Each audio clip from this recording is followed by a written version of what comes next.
The year is 1242, and the deep, unrelenting heart of winter has settled over the stone-walled manor of a remote northern province. Outside, the world has ceased to be a place of color. It is a vast, monochromatic expanse of silver, slate, and bone white. The temperature has plummeted to a staggering degree, 20 points below the freezing mark. A cold so profound that it seems to have a physical weight, pressing down upon the thatched roofs and the frozen eaves of the outbuildings. It is a silent, crystalline world where the very air seems to shatter if one breathes too sharply. But here, within the thick, lime-washed walls of the upper chamber, the world is reduced to the small, rhythmic pulse of a single room. The flickering amber light of a dying hearth casts long, lazy shadows across the floorboards, and the only sound is the soft, rhythmic sigh of the wind testing the heavy wooden shutters. We begin our journey not with a quest or a grand event, but with the simplest, most monotonous of necessities, the ritual of the linens. In this extreme cold, the bed is not merely a piece of furniture. It is a sanctuary, a carefully constructed fortress of heat. To change the linens in such a season is a slow, deliberate process, a meditation on texture and temperature. We start by standing at the foot of the great oaken bed frame. The wood is dark, seasoned by a century of beeswax and wood smoke. Your fingers trace the grain of the bedpost, feeling the slight, cool ridges of the carvings, spirals and leaves that have been smoothed by generations of hands.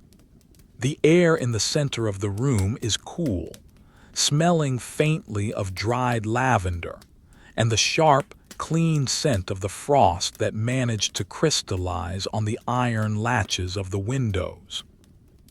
You reach out to the topmost layer. It is a heavy, dark green wool coverlet woven with a density that makes it feel like a shield. As you grasp the edge, the wool is coarse but reassuringly heavy. You pull it back slowly, inch by inch. The sound is a low, muffled friction, a soft shh against the layers beneath. You feel the weight of the wool shifting over your knuckles.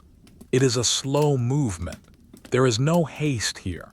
Each fold must be precise. You lift the coverlet, feeling the way the air rushes in to fill the space it once occupied. The underside of the wool is slightly warmer than the top, having trapped a lingering ghost of the body's heat from the night before. You fold it over the cedar chest at the foot of the bed. The chest is cool to the touch, and the wool settles onto it with a soft, hollow thump. Below the wool lies the first of the heavy linen sheets. This linen is not the thin, ethereal fabric of the modern world. It is a sturdy, hand-loomed textile, gray-white and slightly stiff from the cold. As you peel it back, you notice the way the light catches the individual slubs in the weave, small, natural imperfections where the flax was spun a little thicker. You run your palm across the surface. It is cool, not biting like the air outside, but a refreshing, crisp chill that speaks of cleanliness.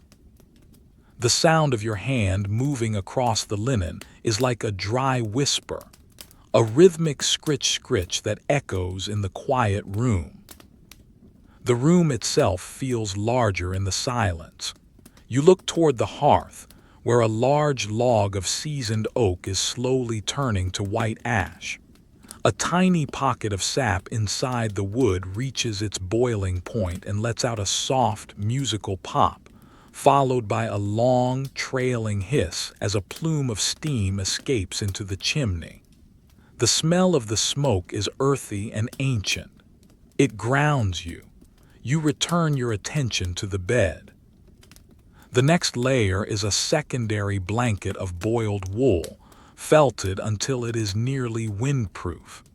This layer is a deep charcoal color. As you roll it down, you feel its immense density. It doesn't fold so much as it drapes, heavy and silent. You take a moment to simply hold the edge of this blanket between your thumb and forefinger. You feel the microscopic fibers, the way they have been matted together to create a barrier against the -20-degree air that lurks just inches away on the other side of the stone. You can hear the distant, muffled crunch of a heavy branch breaking under the weight of the snow in the woods far beyond the manor walls. But here, the only task is the movement of fabric. Now you reach the bolster, a long cylindrical cushion filled with firm straw and topped with a layer of down. You lift it with both hands. It is surprisingly light despite its size. You set it aside on a wooden bench. The wood of the bench is cold, and as the bolster touches it, there is a faint rustle of the straw inside, a dry, golden sound that reminds you of the harvest months, now so far away. The bed is now stripped down to the primary mattress, a massive tick filled with the finest goose down and dried heather. You press your hand into the center of the mattress. It sinks slowly, the feathers shifting with a soft, airy sigh. The heather inside releases a very faint herbal aroma, the ghost of a summer meadow trapped in the dark of winter. You spend a long time smoothing the surface of the mattress tick. Your hands move in wide, circular motions, evening out the distribution of the down. The fabric of the tick is a tightly woven cotton-linen blend, smooth and cool. With every pass of your hand, the mattress becomes flatter, more inviting, a blank slate for the fresh linens. You walk toward the large linen press in the corner of the room. The floorboards beneath your wool-socked feet are solid and silent, though you can feel the slight vibration of the wind buffeting the stone exterior of the house. The linen press is made of dark cherry wood. You open the heavy doors.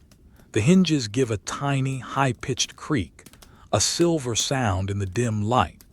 Inside, the fresh linens are stacked in perfect, geometric piles. They have been stored with small sachets of dried bog myrtle and cedar chips. You reach for the first fresh sheet. It has been sitting in the press, and it is cold, deeply, thoroughly cold. As you lift the stack, the weight is substantial. You carry it back to the bed, your footsteps making no sound on the rushes that carpet the floor. You lay the stack down on the corner of the mattress. You take the first corner of the bottom sheet. It is a pale, creamy color bleached by the sun of the previous autumn. You shake it out, not with a violent snap, but with a slow, undulating wave. The fabric billows up, catching the dim light of the hearth, looking like a slow-moving cloud before it settles onto the mattress. The sound is a deep, resonant whump, followed by the softest patter as the edges of the sheet fall against the wooden sides of the bed. You begin the process of tucking. You start at the top left corner. You fold the heavy linen under the mattress, feeling the resistance of the down. You smooth the fabric with your forearm, ensuring there are no wrinkles. The linen is so cold it almost feels damp, though it is perfectly dry. It is the kind of cold that wakes up the senses just enough to make the coming warmth feel earned. You move to the top right corner. Again, you lift, tuck, and smooth. The fabric slides against the wood with a faint, papery rasp. As you move to the foot of the bed, you stop for a moment. The wind outside has picked up, a low, mournful howl that circles the chimney stacks. You look at the window where the frost has grown into intricate, fern-like patterns on the glass. The ice is thick, opaque, and beautiful. You imagine the air out there, biting, sharp, and frozen. Then you look back at the bed.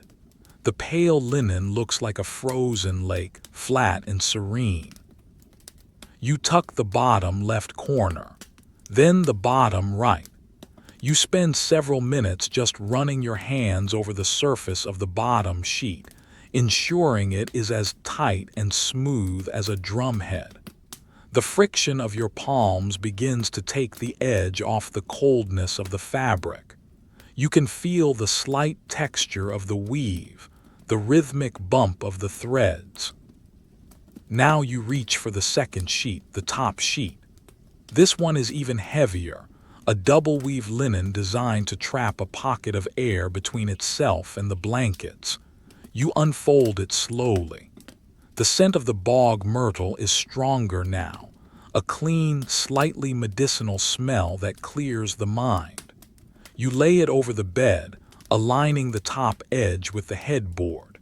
You leave a generous amount of fabric at the top, which will eventually be folded back over the blankets. The sheet hangs down the sides of the bed in heavy, sculptural folds. You take a moment to admire the way the shadows fall into the valleys of the fabric. The room is very dim now, the fire having settled into a deep, pulsing red glow. The contrast between the dark corners of the chamber and the pale, stark expanse of the bed is hypnotic. You begin to tuck the foot of the top sheet. You do this with great care, creating mitered corners, neat, diagonal folds that lock the sheet in place. You feel the thickness of the fabric as you fold it back on itself. It is a satisfying, tactile task. Your fingers are nimble despite the chill, moving with the muscle memory of 1,000 winter evenings. Next comes the first blanket. This is the middle layer, a blanket made of lamb's wool. It is soft, much softer than the outer coverlet. It is a natural cream color with small flecks of brown and gray throughout the wool. When you spread it over the sheet, the sound changes. It is no longer the crisp rasp of linen, but a soft, muffled rustle, the sound of warmth. You align the edges perfectly. The wool clings slightly to the linen, the fibers interlocking in a way that feels secure. You smooth the lamb's wool blanket with long, rhythmic strokes. You can feel the heat of your own body beginning to transfer into the fibers. The bed is growing thicker, taller. It is no longer just a place to lie down. It is becoming a vessel of comfort. Outside, the temperature continues to drop. A light dusting of snow, fine as flour, is being driven against the stone walls by the wind. It makes a tiny metallic scratching sound against the masonry, like 1,000 miniature claws. But inside, the air is still. The only movement is the slow, deliberate layering of the bed. You pick up the heavy charcoal-colored boiled wool blanket you had set aside. You shake it gently, and the weight of it is comforting in your arms. You lay it over the lamb's wool. The bed is now 4 layers deep. You stand back and look at it. The layers are visible at the edge, the crisp white of the sheets, the cream of the lamb's wool, the dark gray of the boiled wool. It is a landscape of textures. You reach for the final piece, the heavy, dark green outer coverlet. You lift it high and let it fall. It settles with a definitive, heavy sound, pinning the other layers down with its sheer mass. Finally, you return to the head of the bed. You take the generous overhang of the top sheet and the 2 wool blankets, and you fold them back together over the green coverlet. This creates a thick, padded cuff at the top of the bed, a collar of warmth that will sit just under the chin. You smooth this cuff, feeling the different textures layered one on top of the other. The smooth linen, the soft lamb's wool, the dense felt, and the coarse coverlet. You place the bolster back at the head of the bed, nestling it against the dark wood of the headboard. You give it one final, gentle pat. The bed is ready. It is a masterpiece of insulation, a sanctuary of stillness in a world of -20-degree frost. You stand there for a moment, breathing in the scent of cedar, lavender, and cold linen, watching the last embers of the fire pulse like a slow, beating heart. The bed stands finished, a monumental island of layered wool and linen in the center of the dim chamber. But it is, for the moment, a cold sanctuary. The sheets, though crisp and clean, hold the ambient temperature of the room, which hovers only a few degrees above freezing. The stone walls of the manor, roughly 2 feet thick, do their best to hold back the assault of the winter night, but the cold of a -20-degree frost is a pervasive, liquid force. It seeps through the mortar, it bleeds through the heavy oak of the door, and it radiates from the window glass like a dark lantern. To enter the bed now would be a shock to the system, a sudden immersion into a bath of chilled fabric. And so, the ritual continues. We must turn our attention from the textile to the elemental. We must tend to the fire, and we must prepare the warming pan. You turn away from the bed, your heavy wool socks sliding silently over the wide, uneven planks of the floorboards. The floor is polished by centuries of footsteps, the wood dark and knotted. In the spaces between the planks, where the wood has shrunk from the dry winter air, deep shadows lie. You can feel the draft there, a low, ankle-height river of cold air that flows from the edges of the room toward the hearth. It is a reminder of the invisible currents that circulate in a house such as this, a constant, silent battle between the heat of the fire and the chill of the world. You approach the hearth. It is a cavernous opening in the wall, framed by massive blocks of gray granite. The stone is rough to the touch, cold at the edges but growing steadily warmer as you reach toward the center. The fire you built earlier has burned down to a bed of pulsing, deep-red coals covered by a fine blanket of white ash. The light it casts is low and steady, illuminating the iron tools that lean against the stonework, a heavy poker, a pair of long tongs, and a shovel. They are black with soot, tools of utility that have seen thousands of fires. You reach for the poker. The iron handle is cool in your hand, the metal textured and pitted. You weigh it for a moment, feeling the balance. Then you insert the tip into the bed of coals. You move it slowly, dragging it through the gray ash. The sound is a dry, crumbling whisper, shhhkrrrh. As you disturb the ash, a sudden glow of intense orange light breaks through, illuminating the back of the chimney. Sparks, tiny and fleeting like fireflies, rise up in a swirling column, disappearing into the dark throat of the flue. You rake the coals forward, gathering them into a tight, hot mound. The heat radiates outward, instantly warming the skin of your face and hands, while your back remains touched by the cool air of the room. It is a pleasant contrast, a reminder of the specific, localized nature of warmth in this era. Now you must feed the fire. To the left of the hearth sits a large, woven willow basket filled with logs.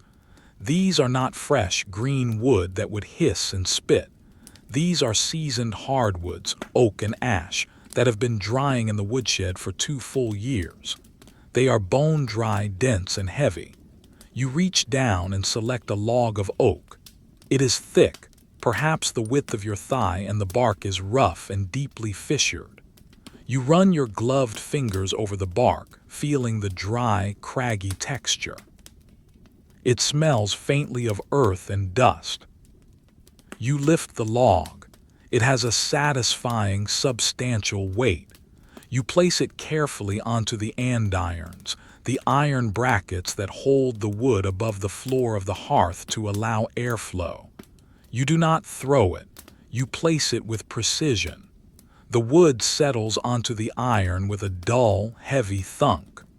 Almost immediately, the heat from the coals begins to work on the wood. You hear a faint tick-tick-tick as the bark begins to expand. A small curl of blue smoke twists up from the underside of the log, smelling of toasted wood and tannins. You select a second log, this one split down the middle to reveal the pale, smooth grain of the interior. You place it across the first, creating a structure that will trap the heat and encourage the flames. You watch for a moment. The smoke thickens then with a soft whoosh. A small tongue of yellow flame licks up the side of the bottom log. The fire has caught. The sound changes from a quiet rustle to a steady, low roar as the draft pulls the flames upward. With the fire rebuilding, you turn your attention to the warming pan.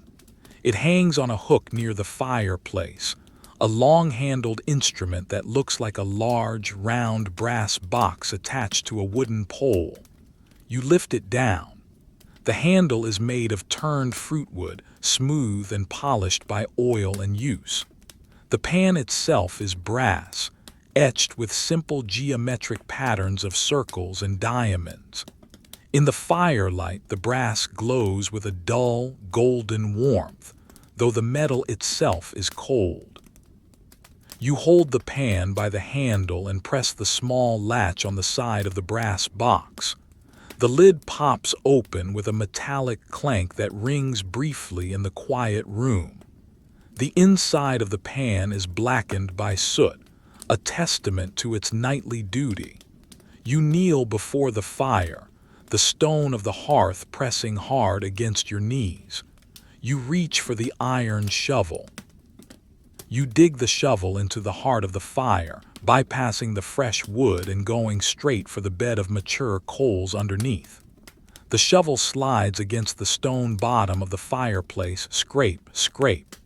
You lift a scoop of glowing embers. They are like jewels, pulsing with a deep, furious heat, shedding flakes of gray ash as you move them. You carefully tip the shovel over the open warming pan. The coals slide out with a tumbling, rushing sound, rattle hiss, landing in the brass basin. You repeat this twice more, adding enough coals to fill the pan halfway. The heat rising from the open pan is intense now, distorting the air above it in shimmering waves. You close the lid of the pan. It snaps shut with a definitive click. You can hear the coals shifting inside as you lift the handle. The brass is already beginning to warm up. If you were to touch it now, it would be uncomfortably hot, but handled by the wood, it is a contained sun. You carry the warming pan to the bed. The long wooden handle gives you leverage, allowing you to reach the center of the mattress without leaning too far. You move to the foot of the bed and lift the heavy layers of wool and linen that you so carefully arranged in part one. You lift them high enough to create a cave of darkness between the top sheet and the bottom sheet. You slide the brass pan into this opening. The metal slides against the bottom sheet with a smooth, dry sound swish. You move the pan in long, slow arcs, sweeping it back and forth like a pendulum. As the brass moves over the linen, you can hear a faint, high-pitched sizzle, not of burning, but of the last microscopic remnants of moisture in the fabric evaporating instantly. The smell that rises from the bed is intoxicating. It is the scent of hot linen, clean and dry, like clothes fresh from a summer line, but intensified. You work the pan slowly up toward the head of the bed, warming the area where your shoulders and torso will lie. You can imagine the heat transferring from the coals, through the brass, into the threads of the linen, and finally into the mattress ticking and the feathers beneath. The bed is absorbing the energy, storing it. You move the pan back down to the foot of the bed, lingering there. It is crucial to warm the foot area thoroughly. There is no discomfort quite like cold feet in a winter bed. You let the pan rest there for a moment, the heat baking into the heavy wool blankets above. While the pan rests, radiating its warmth, you take a moment to survey the rest of the room. The fire is now blazing steadily, casting dancing shadows that stretch and contract on the ceiling. The light catches the texture of the plaster walls, highlighting the small trowel marks left by a mason centuries ago. You walk over to the window. The window is small, set deep into the thick wall. It has leaded glass panes, diamond-shaped and thick. You lean in close, careful not to breathe on the glass, for your breath would freeze instantly. The frost on the outside is a thick white curtain, but here and there, a small patch of clear glass remains. Through it you can see nothing. The world outside is a void of absolute blackness. There is no moon tonight, or if there is, it is hidden behind the heavy snow clouds. The only evidence of the world beyond is the sound. The wind has changed pitch. It is no longer a howl, but a low, resonant thrumming, like the lowest string of a cello being bowed continuously. It vibrates against the glass.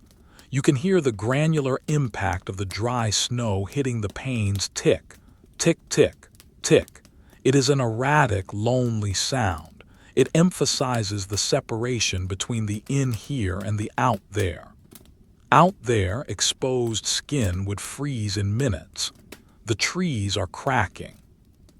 The birds are huddled deep in the pines, fluffed into spheres of feathers, waiting for dawn. But in here, the temperature is rising. You turn back to the room. You check the heavy velvet curtain that hangs over the door.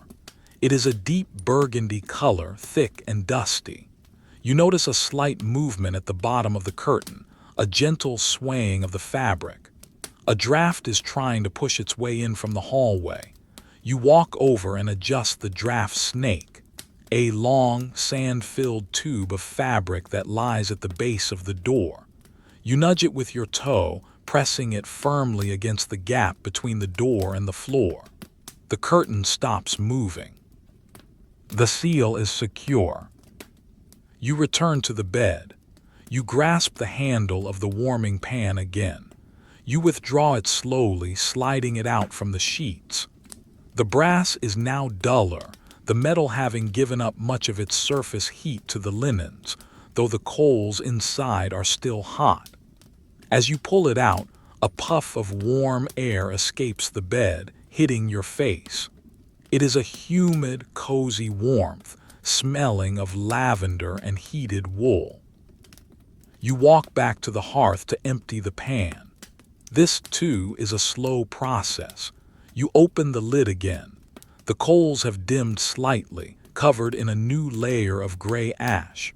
You tip the pan over the fire and the embers cascade back into the main body of the flames, sparking as they rejoin their source. A cloud of sparks swirls up the chimney. You close the empty pan and hang it back on its hook.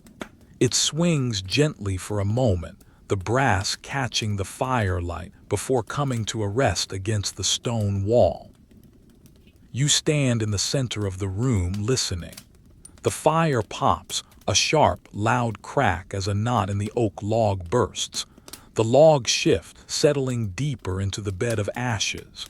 The silence rushes back in to fill the space after the sound. You look at the bed. It looks exactly as it did before, flat, pristine, layered. but you know that underneath those layers a transformation has occurred. It is no longer a passive object.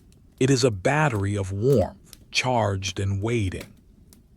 But the preparations are not quite finished. The air in the room is still dry, parched by the frost and the fire. On the mantelpiece above the fire sits a heavy iron kettle. It is black, round, and squat. You pick it up. It is empty. You walk to the washstand in the corner where a large ceramic pitcher of water sits. The water in the pitcher is icy cold. A thin film of ice has actually formed on the surface. You break the film with the spout of the kettle tink and pour the water in. The sound of the water glugging into the iron kettle is hollow and rhythmic. You carry the kettle back to the fire. There is a swinging iron arm built into the side of the fireplace, a crane for holding pots. You hang the handle of the kettle onto the hook of the crane and swing it inward, positioning it directly over the hottest part of the flames. The iron bottom of the kettle sits just inches above the burning oak. Now you wait. You sit in the high-backed wooden chair near the fire. The wood of the chair is smooth and hard, but you have draped a sheepskin over it for comfort. You lean back. You watch the kettle. At first, nothing happens. Then, after many minutes, you hear the first faint murmur of the water. It is a low, vibrational hum that seems to come from the metal itself. Then a small bubble forms at the bottom and rises bloop. Then another. The sound grows into a gentle, simmering whisper. A wisp of steam begins to curl from the spout, white and ghostly against the dark soot of the chimney. The steam rises and dissipates into the room, adding a tiny, crucial amount of moisture to the air. It softens the harshness of the dry heat. You watch the steam swirl. It dances in the updraft of the fire, twisting into shapes that dissolve as quickly as they form. You close your eyes for a moment, just listening. The roar of the fire, the simmer of the kettle, the thrum of the wind, the ticking of the snow against the glass, the heavy, muffled silence of the stone house. You are safe. You are warm. The tasks are simple and they are nearly done. The bed is waiting, a hot cocoon in the center of the cold night, but there is no rush. The night is long, and time here moves at the speed of the burning log, slow and inevitable. You open your eyes and watch the firelight play across the floorboards, tracing the grain of the wood, counting the knots, waiting for the kettle to boil fully. The anticipation of the tea, or perhaps just hot water with honey, is a small, quiet joy to hold in the mind. The cold world is locked out, held at bay by stone, wood, wool, and fire. And for now, that is all that matters. The iron kettle, suspended over the heart of the fire, has now reached a state of gentle, rhythmic agitation. The water inside does not boil with a violent, chaotic energy, but rather with a heavy, rolling motion. A deep glug glug glug that resonates through the thick cast iron belly of the pot. A singular, steady plume of steam rises from the spout, a white, twisting ribbon that ascends into the darkness of the chimney, vanishing before it can touch the soot-stained bricks. The sound of the simmering water is the dominant note in the room, a wet, guttural counterpoint to the dry crackle of the oak logs and the high, thin whine of the wind outside. It is a sound that signifies readiness. You rise from the chair, the sheepskin falling back against the wood with a soft, muffled slump. Your movement is slow, deliberate. In this cold, energy is conserved. Every motion is calculated. You approach the small wooden table that stands near the hearth. Upon it rests your drinking vessel for the evening. It is not a delicate thing of porcelain or glass, which would feel too fragile, too cold in such a climate. It is a mug of heavy, salt-glazed stoneware, the color of oatmeal, speckled with tiny iron flecks from the kiln firing. It has a thick rim and a handle wide enough for 3 fingers. You pick it up. The clay is cool, holding the ambient chill of the room's periphery. Next to the mug sits a small earthenware jar, sealed with a cork stopper. You work the cork loose. It resists slightly, then gives way with a dry squeak. Inside is honey harvested late in the season, dark and viscous.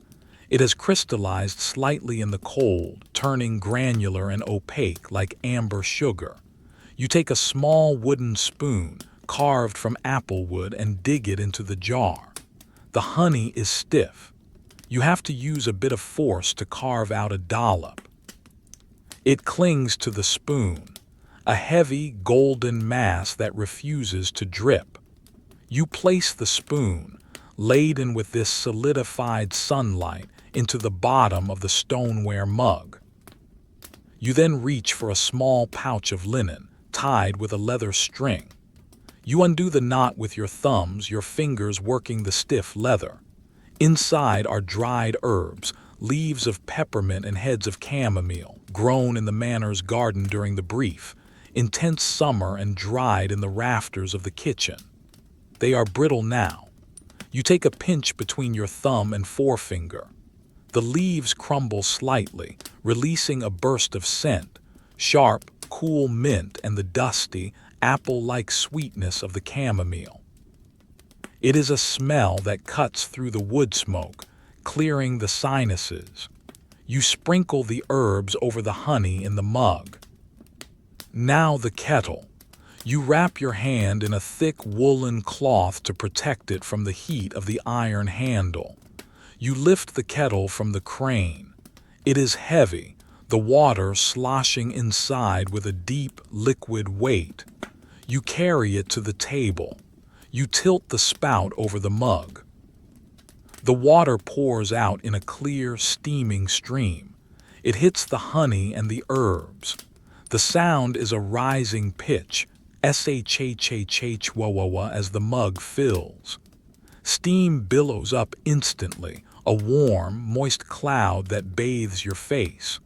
You fill the mug to the brim. You set the kettle down on the stone hearth, where it settles with a metallic clank. You pick up the spoon again. You stir. The honey, assaulted by the boiling water, begins to surrender.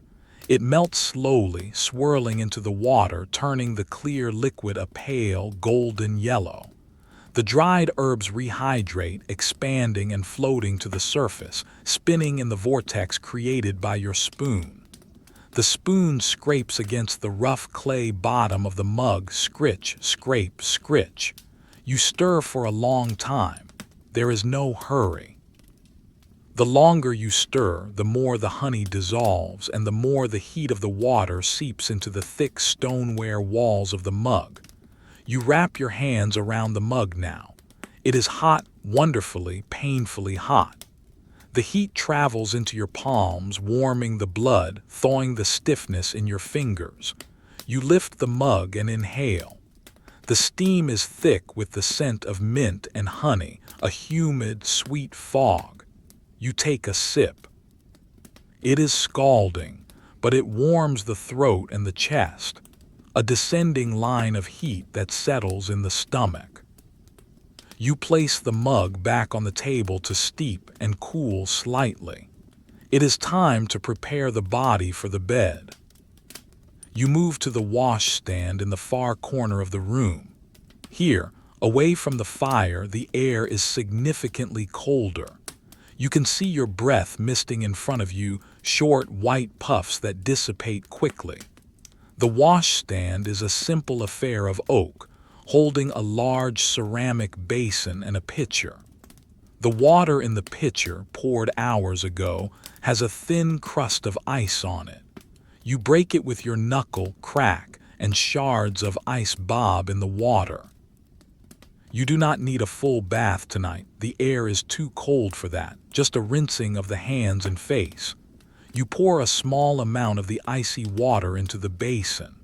The sound is sharp and splashing. You reach for a bar of soap that sits on a wooden dish. It is a rough block of olive oil soap flecked with ground oats for scrubbing. It smells of nothing but oil and clean earth. You wet your hands. The water is shocking. It bites at the skin, a sudden, sharp cold that makes you gasp involuntarily. You lather the soap, the oats scratching gently against your palms. You wash your face quickly, the cold water tightening the pores, waking up the skin. You reach for the towel hanging on the rail. It is a length of coarse, unbleached linen. It is rough, more like canvas than the terry cloth of the future. You rub your face vigorously. The friction generates heat. The roughness of the fabric exfoliates and warms the skin, leaving it tingling and red. You dry your hands, rubbing each finger individually, stimulating the circulation. The shock of the cold water is replaced by a glowing warmth as the blood rushes back to the surface of the skin. Now the disrobing. This is a strategic operation. You cannot simply strip down. The cold would seize you. You must remove the day's layers one by one, replacing them or folding them with efficiency. You sit on the heavy wooden bench at the foot of the bed. You start with your boots. They are made of thick, oiled leather, stiff from the cold and from a day of wear. They are laced with leather thongs that wrap around the ankle.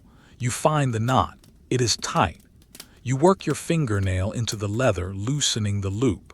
You pull the lace free. It slides through the eyelets with a dry, rasping sound, zrrrt, zrrrt. You pull the boot off. It resists, holding onto the shape of your foot before finally giving way with a hollow thump as it hits the floor. You repeat the process with the other boot. Your feet, clad in heavy wool socks, feel suddenly light. You peel off the outer socks. They are thick gray wool knitted in a ribbed pattern. They are damp with perspiration. You pull them off inside out, revealing the lighter, finer liner socks underneath. You peel those off as well. Your bare feet touch the wooden floorboards for a fraction of a second. The wood is smooth and startlingly cold before you reach for the fresh sleeping socks you laid out earlier. These sleeping socks are different. They are made of the softest Angora wool, white and fluffy. They have been warming near the fire. You pull them on. They are like clouds. They slide over your skin, instantly trapping a layer of warm air. You wiggle your toes, feeling the soft fibers moving against your skin. The difference in comfort is immediate. You stand up to remove your outer tunic.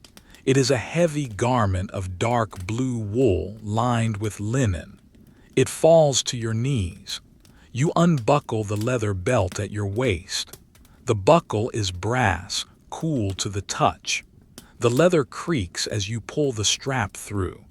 You coil the belt into a perfect spiral and place it on the chest. You grasp the hem of the tunic and pull it upward. It is heavy, and the wool smells of the wood smoke from the hearth, a scent it has absorbed throughout the evening. Your head disappears into the dark fabric for a moment, then emerges. You pull the tunic free and hold it in your hands. You do not throw it. You fold it. You lay the tunic on the lid of the chest. You fold the sleeves inward, crossing them over the chest of the garment. You smooth the wool, feeling the coarse weave under your palms. You fold the bottom hem up to meet the neck. You fold it once more in half. The result is a neat, dense square of fabric. You place it on the chair. Underneath, you are wearing a linen undertunic. It is white, or was white once. Now it is the color of parchment. It is softer than the outer wool, worn smooth by years of washing. You decide to keep this on for sleeping. It is warm enough and the linen breathes well. However, you have a nightcap. In this drafty room, roughly 40% of your body heat will be lost through your head if you leave it uncovered. The nightcap is a long, conical hat made of double-layered flannel. It has a tassel at the end. You pick it up from the warmer stone of the hearth. It is toasty warm. You pull it onto your head, pulling it down over your ears. The flannel muffles the sounds of the room slightly. The crackle of the fire becomes a little more distant, the wind a little less sharp. It is a feeling of containment, of being sealed in. You return to the table and your mug of herbal infusion. It has cooled to a drinkable temperature. You take the cup in both hands again. You walk slowly around the room, performing the final inspection. You go to the window one last time. The frost has thickened. The patterns on the glass have grown, interlocking ferns of ice that obscure the night completely. You put your hand near the glass, but not touching it. You can feel the cold radiating off it, a tangible aura of freezing air that extends perhaps 6 inches into the room. You verify that the heavy velvet drapes are drawn tight. You pull the edges of the fabric together, overlapping them by several inches. The draft is cut off. The room feels instantly smaller, more private. You walk to the door. You check the latch. It is a heavy iron bar that drops into a slot. You lift it and drop it again just to be sure. Clack thud. It is secure. You check the draft snake at the bottom of the door again, nudging it with your angora-clad toe to ensure it is tight against the threshold. You look at the candle that burns on the bedside table. It is a tallow candle, beeswax being too expensive for ordinary nights. It burns with a slightly smoky yellow flame. The wax has dripped down the side of the iron holder, forming stalactites of hardened fat. You pick up a small pair of iron scissors, candle snips. You carefully trim the black, curled wick at the top of the flame. The flame dips for a second, then flares up brighter and cleaner. The sputtering sound ceases. You take another sip of your drink. The honey coats your throat. The warmth spreads to your extremities. You feel a heaviness in your eyelids, a slow, dragging weight that is the precursor to sleep. The cold of the day, the work, the logistics, it all begins to fade, replaced by the immediate sensory experience of the warm room, the soft wool, and the hot liquid. You look at the bed. The warming pan has been gone for some time, but you know the heat is still there, trapped deep in the feathers and the wool. The bed is a landscape of white and cream and gray, a soft, inviting terrain. The bolster pillow waits at the head. The turnover of the sheet is crisp and inviting. You finish the last of the tea. You set the empty mug down on the table. A single drop of honey water runs down the inside of the mug, a slow, amber tear. You watch it reach the bottom. You are ready. The preparations are complete. There is nothing left to do but to enter the sanctuary you have built. The transition from the vertical world of standing and working to the horizontal world of rest is about to begin. You stand by the side of the bed, your hand resting on the wooden post, feeling the grain one last time before you blow out the candle. But not yet. First, you must open the bed. You reach for the corner of the heavy coverlet and the blankets, the cuff you made earlier. You peel the layers back. As you do, a faint plume of warmth escapes, the heat left by the warming pan. It smells of hot linen and lavender. It is the most welcoming scent in the world. You fold the covers down diagonally, creating a triangular opening, a dark, warm cave entrance into the bedding. The white sheet underneath is glowing in the firelight. You sit on the edge of the mattress. The bed sinks under your weight, the feathers compressing with a soft, breathy sound. You are perched on the boundary, half in the world of the room, half in the world of the sleep. You take a deep breath, inhaling the dry, wood-scented air. You look into the fire. The log has broken apart, and now there is just a glowing, pulsing heart of red embers, a quiet, steady heat that will last until dawn. The room is dim, the shadows long and soft. The silence is heavy, a blanket in itself. You are perfectly prepared. With the preparations complete and the bed turned down into a welcoming triangle of warmth, the moment of entry has arrived. It is a transition that must be executed with precision. To hesitate now is to invite the chill of the room to invade the sanctity of the sheets. The fire has burned low, its radiant heat now a soft, pulsing glow rather than a roaring force, and the shadows in the corners of the chamber have deepened, stretching like slow-moving ink across the floorboards. The candle on the bedside table flickers, its flame dancing in a microscopic draft you cannot feel, but can only see in the movement of the light. You sit on the edge of the high mattress. Your feet dangle slightly above the floor, the soft Angora socks providing a final barrier against the cool air. You pivot on your hips, swinging your legs up and over the side of the bed frame. The wood of the bedpost is cool against your calf for a fleeting second before you slide your legs into the opening you created. The sensation is immediate and encompassing.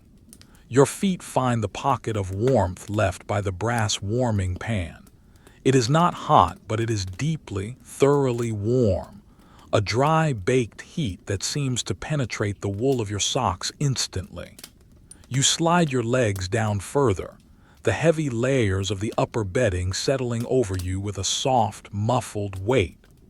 The sound of the linen sliding against itself is a whisper, shhhshhh, a sound of friction and comfort. You scoot down until your shoulders are level with the top of the mattress. You reach up and pull the heavy covers over you. The combined weight of the sheet, the lamb's wool blanket, the boiled wool blanket, and the outer coverlet presses down on your chest. It is a significant weight, perhaps 10 or 15 pounds of fabric. It feels like a hug from the earth itself, a grounding force that pushes the tension of the day out of your muscles. You take a deep breath. The air inside the bed is different from the air in the room. It smells of the lavender sachets you placed in the linen press, of the clean, hot iron of the warming pan, and faintly of the beeswax that polished the wood of the bed frame. You lay your head back on the bolster. It is firm, packed tight with straw and topped with down, but it yields just enough to cradle your skull. The linen pillowcase is cool against your cheek, a refreshing contrast to the warmth of the rest of the bed. You turn your head slightly, burying your nose in the fabric. It smells of sun-dried flax and cold air, a scent that is both clean and ancient. You lie still for a moment, letting your body adjust. You can feel the heat of the bed beginning to reflect your own body warmth back at you.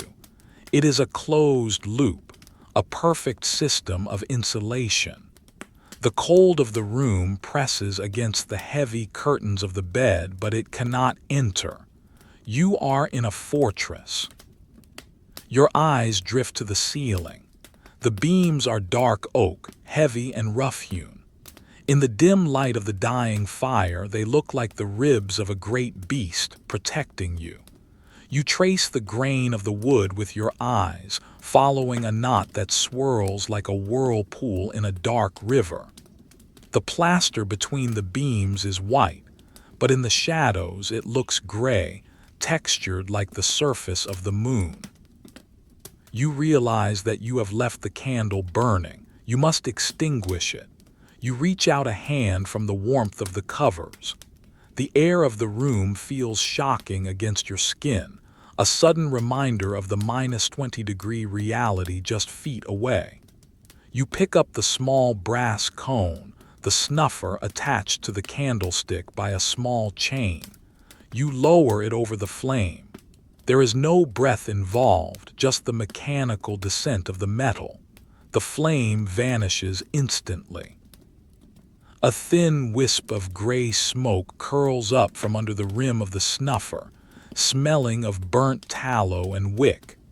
You retract your hand quickly, pulling it back under the covers, tucking it against your warm side. Now the room is lit only by the fire. The light is red and amber, pulsing with the rhythm of the embers. It casts long, shifting shadows that dance on the walls. The room seems to breathe with the light, expanding when the coals glow brighter, contracting when they dim. You shift your legs, exploring the territory of the bed. To your left, the sheet is cool.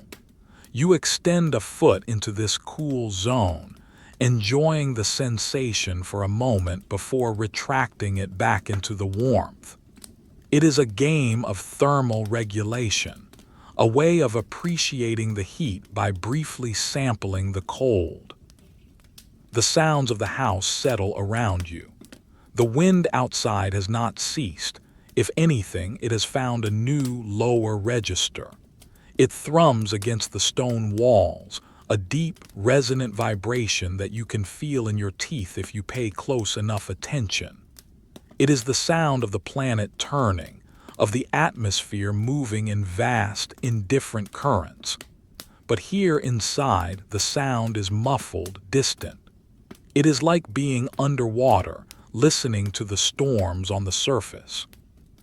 Occasionally, the house itself speaks. A rafter contracts in the cold creak. A floorboard settles talk. These are familiar sounds, the language of an old building adjusting to the winter. They are not alarming, they are comforting. They tell you that the structure is holding, that the wood and stone are doing their job. You turn onto your side. The straw in the mattress rustles beneath you, crinkle hush. It is a dry, autumnal sound, reminding you of harvest fields and summer sun, now locked away in the ticking. You pull your knees up slightly, curling into a fetal position. This creates a pocket of intense warmth around your core. You tuck your hands under your cheek, the linen of the pillowcase smooth against your knuckles. You stare into the middle distance, watching the firelight play on the heavy velvet curtains that cover the door. The fabric is a deep, rich red, and the light catches the nap of the velvet, making it look like shifting sand. You count the folds. 1, 2, 3 deep valleys of shadow, 4, 5 ridges of light. The pattern is hypnotic. Your breathing slows. You consciously deepen it, inhaling for a count of 4, holding for 4, exhaling for 4. With each exhale, you feel yourself sinking deeper into the mattress. The bed seems to rise up to meet you. The distinction between your body and the bed begins to blur.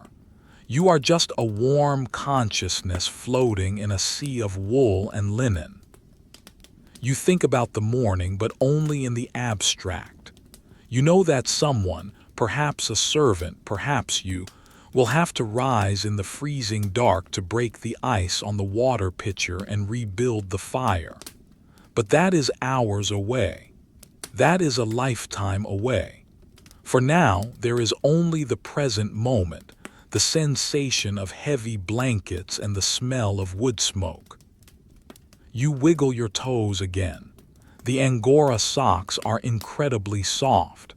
You rub your feet together, creating a little friction, a little spark of static. The sheets are smooth against your legs.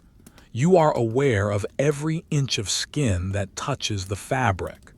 The texture of the linen, slightly nubby but soft, is a landscape for your nerves to explore. A log in the fireplace shifts again. It has burned through the middle and collapses into the ash crumple hush.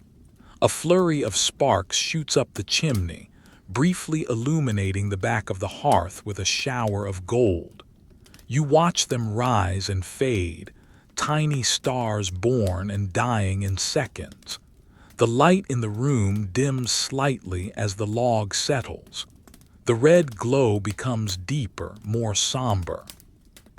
You close your eyes. The darkness behind your eyelids is not black but a warm, mottled gray influenced by the residual image of the fire. You listen to your own heartbeat. It is slow, steady. Thump, thump, thump. It sounds loud in your ears against the pillow. It is the only clock that matters now. You let your mind drift to the linens themselves. You think about the process of making them. The flax growing in the fields, blue flowers waving in a summer breeze. The harvesting, the redding in the stream, the breaking, the scutching, the hackling. The spinning of the fiber into thread, the rhythmic clack of the loom as the shuttle passes back and forth. The bleaching in the sun. The washing, the drying. All that labor, all those hours of human effort, just to create this one sheet that now keeps you warm. It is a humbling thought. You are wrapped in history, in the solidified time of others. The weight of the blankets feels even heavier now as your muscles relax completely. You feel pinned to the bed in the most pleasant way possible. Gravity seems to have increased in this room. Your arms feel like lead. Your legs feel like logs. You couldn't move if you wanted to, and you don't want to. The cold air on your face is the only part of you that remains exposed. It nips at your nose and cheeks, a sharp, clean sensation. It makes the warmth of the rest of your body feel even more luxurious. You bury your chin deeper into the cuff of the blankets, pulling the wool up to your lower lip. You breathe into the fabric. Your breath warms the wool, creating a tiny, humid microclimate right in front of your face. You inhale the warm air, then exhale it again. In, out. Warm, cool. You are drifting. The thoughts in your head are becoming less like sentences and more like images. A field of snow, a burning log, a piece of weaving, the texture of stone. They float by, unhurried, unconnected. You are entering the first stage of sleep, the hypnagogic state where reality begins to fray at the edges. But you are not asleep yet. You are still aware of the room, of the fire, of the wind. You are simply existing in a state of pure comfort. You are a creature of warmth in a world of ice. You are the keeper of the fire, the sleeper in the tower. You are safe.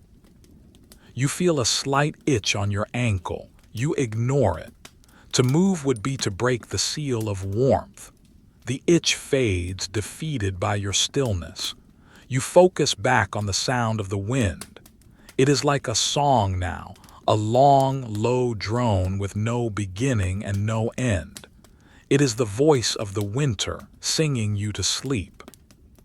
You turn your head slightly to the other side, seeking a fresh, cool spot on the pillow. You find it. It is delicious. You sigh, a long, ragged exhale that empties your lungs completely. You inhale slowly, smelling the faint, sweet scent of the dried lavender inside the pillow ticking. The fire is now just a bed of coals. The light is very low. The shadows have merged into a single, soft darkness that fills the corners of the room. Only the hearth glows, a dim, red eye watching over you. The world has shrunk to the size of the bed. There is nothing else. Just you, the wool, and the warmth. As the fire burns down to a collection of glowing, ruby-red coals, the room enters a state of deeper stasis. The light, which had been dancing and flickering, now emanates as a steady, low-frequency hum of color, painting the immediate area around the hearth in soft gradients of amber and deep umber, while leaving the rest of the chamber in varying shades of charcoal gray. The shadows have stopped their restless movement. They have settled into heavy pools in the corners and under the furniture, thick and velvety. You lie in the center of the bed, a motionless island of warmth. The initial transition is complete. Your body has accepted the temperature of the sheets, and the sheets have accepted yours. There is no longer a distinct sensation of warming up. Rather, there is a unified field of thermal equilibrium. You are the heat source, and the bed is the insulator. You feel the weight of the covers pressing down. The linen, the lamb's wool, the boiled wool, the heavy coverlet, like a physical manifestation of silence. But sleep, deep sleep, is a journey of stages. You are currently in the shallow waters, drifting. You are aware of your body in a way that is usually impossible during the day. You feel the specific texture of the linen pillowcase against your left cheek. It is cool, smooth, and slightly crisp, a refreshing contrast to the profound warmth that envelops the rest of you. You move your head a fraction of an inch, and the sound of the straw ticking inside the pillow rustles, crrrshhh. It is a dry, whispering sound, loud in the stillness of the room. It reminds you of summer fields, of dried grass baking in the sun, a sensory memory that feels impossibly distant in this frozen midwinter night. You become aware of your breathing. It has slowed significantly. Inhale. The air is cool as it enters your nostrils, carrying the faint, clean scent of the frost on the window pane mixed with the earthier notes of the dying fire, wood smoke and ash. Exhale. The air leaves your body warm and humid, creating a tiny, invisible cloud that dissipates instantly into the cooler air of the room. You focus on the pause between the exhale and the next inhale. It is a moment of perfect suspension, a tiny void where time seems to stop. Outside, the wind has shifted. It no longer batters the walls with the frantic energy of earlier. Now, it is a constant, low-pitched drone, a vibration that hums against the stone of the manor. It sounds like a cello bow being drawn endlessly across the lowest string. MMMMMMMM. It is a sound of immense scale, the voice of a weather system that spans hundreds of miles. You visualize the landscape outside. The forests of pine and fir, their branches heavy with snow, standing silent and stoic in the dark. The frozen river, a ribbon of white ice winding through the valley. The small, huddled villages where other people are sleeping under their own piles of wool and fur. The thought of this vast, cold world makes your current position feel even more precious, more secure. You shift your legs slightly. The movement is slow, almost hydraulic. You feel the smooth linen of the bottom sheet slide against the skin of your calves. You stretch your toes, pushing them down toward the foot of the bed. They encounter a pocket of cooler air down there, a reminder of the temperature gradient within the bed itself. You curl your toes, enjoying the sensation of the cool linen before retracting your feet back into the established zone of warmth. Your mind begins to wander untethered. It drifts to the linen press in the corner of the room. You imagine the stacks of sheets inside, folded with geometric precision, resting in the dark, smelling of lavender and cedar. You think about the texture of the wood of the press, smooth, polished cherry. You think about the brass hinges, cold and silent. You imagine the latch clicking shut. Click. Then your mind moves to the window. You visualize the frost patterns on the glass, ferns of ice, feathers of ice, complex fractal geometries that grow silently in the dark, fed by the moisture of the room and the cold of the night. You imagine tracing one of those patterns with a fingertip, feeling the ridges of the ice, the sudden, sharp cold. You imagine the sound it would make, a high, thin squeak. You bring your attention back to your own body. Your hands are tucked under the pillow or resting on your chest. You feel the weight of your own bones. Your eyelids feel heavy as if small weights have been placed upon them. You try to open them just for a moment to check the fire. The effort is immense. You manage a slit. The fire is a dull, pulsing red eye in the darkness. It is enough. It is still there. You let your eyes close again. The silence of the house amplifies the small sounds of your own physiology. You can hear the blood rushing in your ears, a soft, rhythmic whoosh-whoosh that matches the beating of your heart. You swallow, and the sound is a loud click in your inner ear. You are a self-contained universe of biological processes, safe within a shell of stone and wool. You decide to perform a mental inventory of the bed's layers, a soothing exercise in categorization.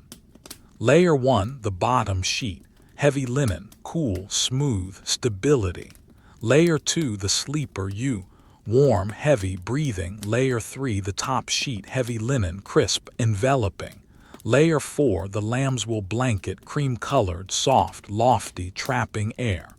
Layer 5, the boiled wool blanket, charcoal gray, dense, felted, windproof. Layer 6, the outer coverlet, dark green, coarse, heavy, the shield.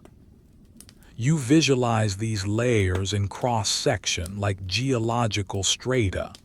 You are the fossil trapped between the sediment, preserved in warmth. The thought is strangely comforting.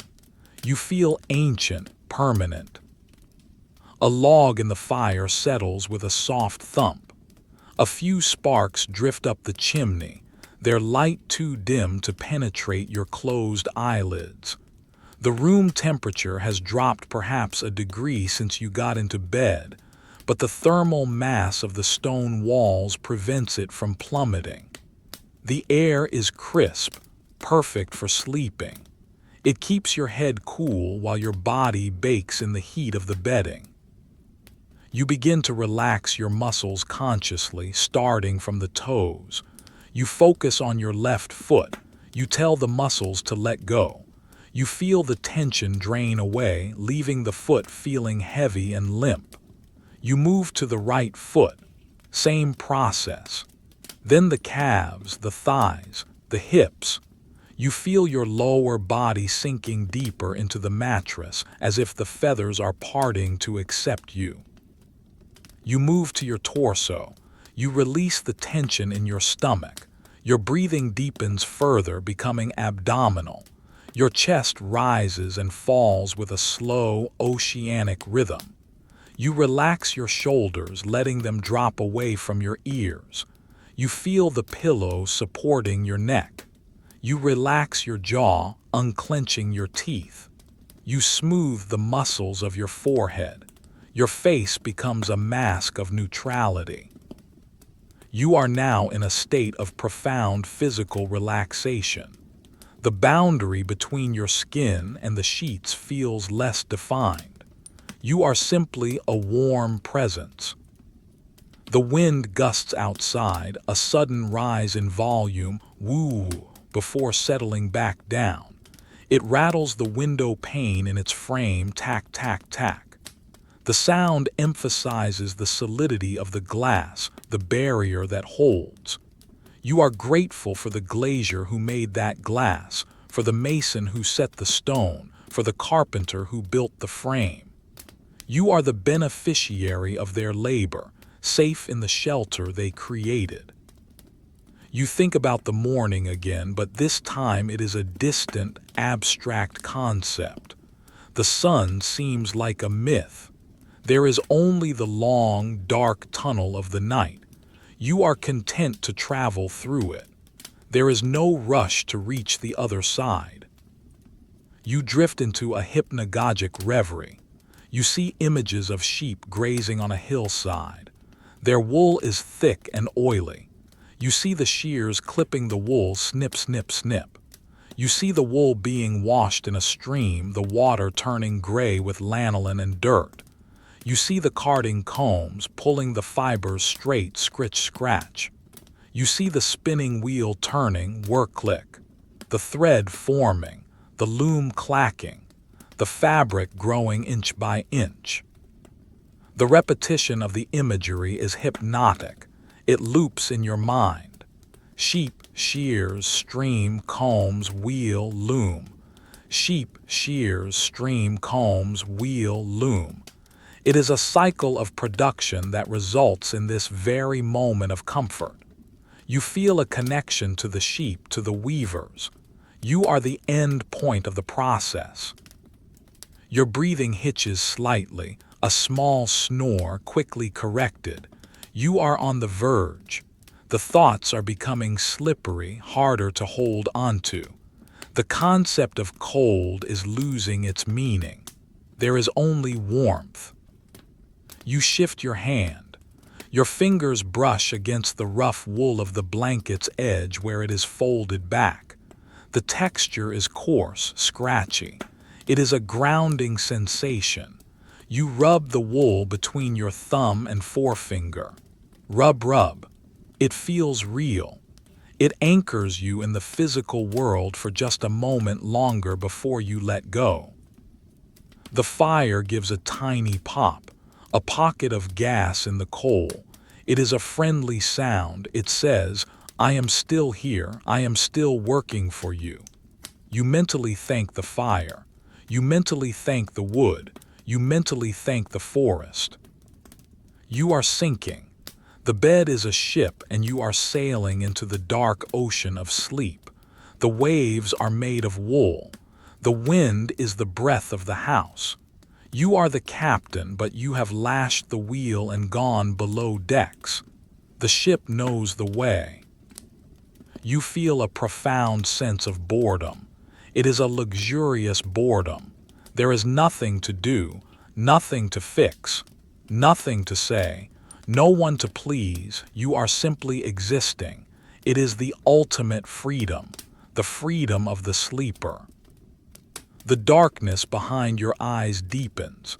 It turns from gray to a rich, velvety black. Patterns of light, phosphenes, begin to swirl in the blackness. Purple and green shapes that morph and change. You watch them with detached interest. They are the screensaver of the mind. You are heavy, so heavy. You couldn't lift your arm if you tried. The gravity of the bed has won. You surrender to it willingly. You are safe. You are warm. You are bored. You are asleep. Or almost. Just one last thought. The snow. Is it still falling? You listen. Tick, tick, tick. Yes, it is still falling, building up on the windowsill, covering the world in a fresh, clean blanket. The world is being tucked in just like you. The thought is the last one you hold before the current takes you. The transition into the deeper realms of rest is not a sudden cliff edge, but a long, gradual slope, a descent into a valley of absolute stillness. You are now fully ensconced within the bed, a heavy, motionless shape beneath the layers of wool and linen. The room around you has ceased to be a place of activity and has become a tableau of shadows and fading light. The fire, which earlier roared with the vigor of new oak, has now settled into a calm, meditative state. It is no longer a consumer of wood, but a keeper of heat, a bed of deep, pulsing embers that breathe in time with the drafts of the chimney. The light in the chamber has changed quality entirely. Where before there were flickering tongues of yellow and orange that cast sharp, dancing shadows, there is now only a steady, pervasive glow of deep crimson. This light does not reach the corners of the room. It barely reaches the foot of the bed. It illuminates only the immediate hearthstone and the heavy iron andirons, turning them into silhouettes against the red heart of the fire. The rest of the room has been reclaimed by the dark, not a frightening darkness, but a soft, heavy obscurity that feels like velvet against the eyes. You lie on your back, your weight evenly distributed across the mattress. The straw within the ticking has compressed under you, forming a custom mold of your body, a cradle that supports every vertebra, every joint. The goose down in the upper layer of the mattress has warmed completely, trapping your body heat and reflecting it back with high efficiency. You are suspended in a perfect thermal equilibrium. The air inside the bed is tropical, a humid, fragrant microclimate that smells of heated lavender, clean linen, and the faint, comforting musk of the wool. Your breathing has found a rhythm so slow and shallow it is almost imperceptible. Inhale, pause, exhale, pause. The silence of the room fills the spaces between your breaths. It is a heavy, physical silence, thickened by the stone walls and the snow that is piling up against the foundations outside. You allow your mind to drift toward the ceiling. Though you cannot see the beams clearly in the dark, you know they are there. Massive timbers of old-growth oak, hewn by adze and axe centuries ago. You imagine the grain of the wood, the dark knots, the checks and splits that have formed over generations of drying. You think about the weight of the roof above those beams, the slate tiles, the layers of thatch, and now the heavy blanket of snow. Tons of weight held up by the silent strength of the wood. The thought is deeply grounding. You are sheltered by structure, by engineering, by the sheer mass of materials. Outside, the wind continues its monologue. It has shifted direction slightly, now coming from the northeast. This change in angle creates a new sound against the chimney stack, a hollow, fluted note that rises and falls like a distant ghostly whistle.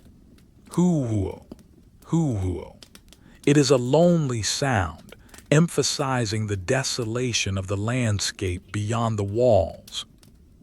You visualize the world out there, the frozen ruts of the cart tracks hard as iron, the hedgerows now just skeletal lines of black against the white snow, the stone bridges over the silent, ice-locked streams. It is a hostile, beautiful void, and you are here, the warm center of the universe. Your attention returns to the bed. You focus on the sensation of the weight on your feet. The layers of blankets are heaviest there, tucked in tightly at the footboard. Your feet are warm, incredibly warm. You wiggle your toes just a millimeter to feel the texture of the Angora socks against the smooth linen sheet. The friction creates a tiny, pleasurable sensation, a reminder of the luxury of dry fabric. You drift into a contemplation of the materials that surround you. The wool of the blankets.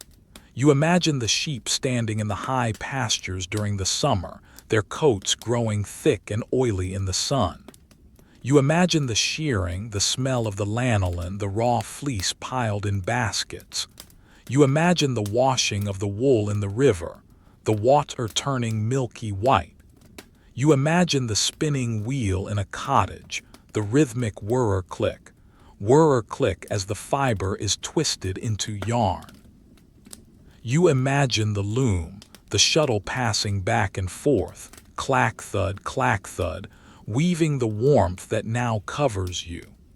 Every thread is a frozen moment of labor, a stored unit of human time and effort, now released as heat. The thought is boring in the most soothing way possible. It is a loop of process and product. Sheep, shear, wash, spin, weave. Sheep, shear, wash, spin, weave. The repetition acts like a mantra, smoothing out the wrinkles in your consciousness.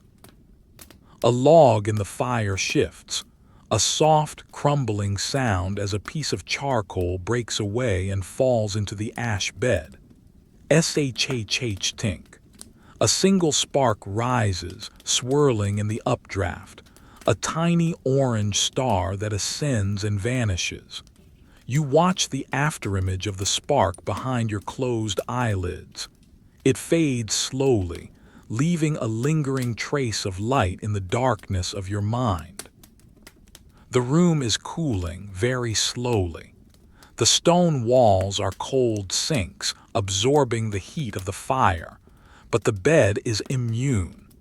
If anything, the bed feels warmer now than it did 10 minutes ago. The heat has soaked into the mattress, into the wood of the bed frame, into the bolster. You are baking in a slow, gentle oven of your own making. You become aware of the pillow beneath your head. The linen case is no longer cool. It has warmed to the temperature of your cheek. You turn your head slowly to the right, seeking a fresh patch of cool fabric.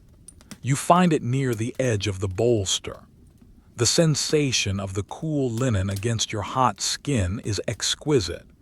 It sends a tiny shiver of pleasure down your spine, which is instantly swallowed by the warmth of the blankets. You settle into this new position, your nose buried in the scent of the dried herbs packed inside the pillow. Chamomile, hops, sweet woodruff. The scents are faint, dusty, and sleep-inducing. You listen to the house settling. The wood of the floorboards contracts in the dry air creak. The heavy oak door to the hallway shifts in its frame tock. These are the sounds of the house breathing. They are not interruptions to the silence. They are part of the silence. They confirm the reality of the shelter. You imagine the snow piling up on the window ledge, flake by flake, millions of them, stacking on top of each other, interlocking, forming a drift. You visualize the structure of a snowflake, the hexagonal lattice, the crystalline arms. You imagine them landing one by one, tick, tick, tick. The accumulation is silent and relentless. The window is becoming a wall of white, sealing you in even further. The light of the morning, when it comes, will have to fight its way through inches of snow to reach you. But that is hours away. You feel a heaviness in your limbs that borders on paralysis. Your arms feel as though they have merged with the mattress. Your legs are like logs of wood, heavy and inert. If you had to move, it would require a supreme act of will. But you do not have to move. You have nowhere to go. No tasks remain. The linens are changed. The fire is banked. The door is barred. The world is locked out. You let your mind wander to the concept of linen, the flax plant. You see a field of flax in your mind's eye, a sea of pale blue flowers waving in a gentle breeze. You see the harvesters pulling the plants by the root. You see the bundles drying in the sun. You see the retting process, the stalks soaking in water to dissolve the pectin. You see the breaking, the scutching, the hackling, the violent processes required to extract the soft, spinnable fibers from the woody stalk. It is a long, tedious history of agriculture and industry, all culminating in the smooth sheet that touches your hand.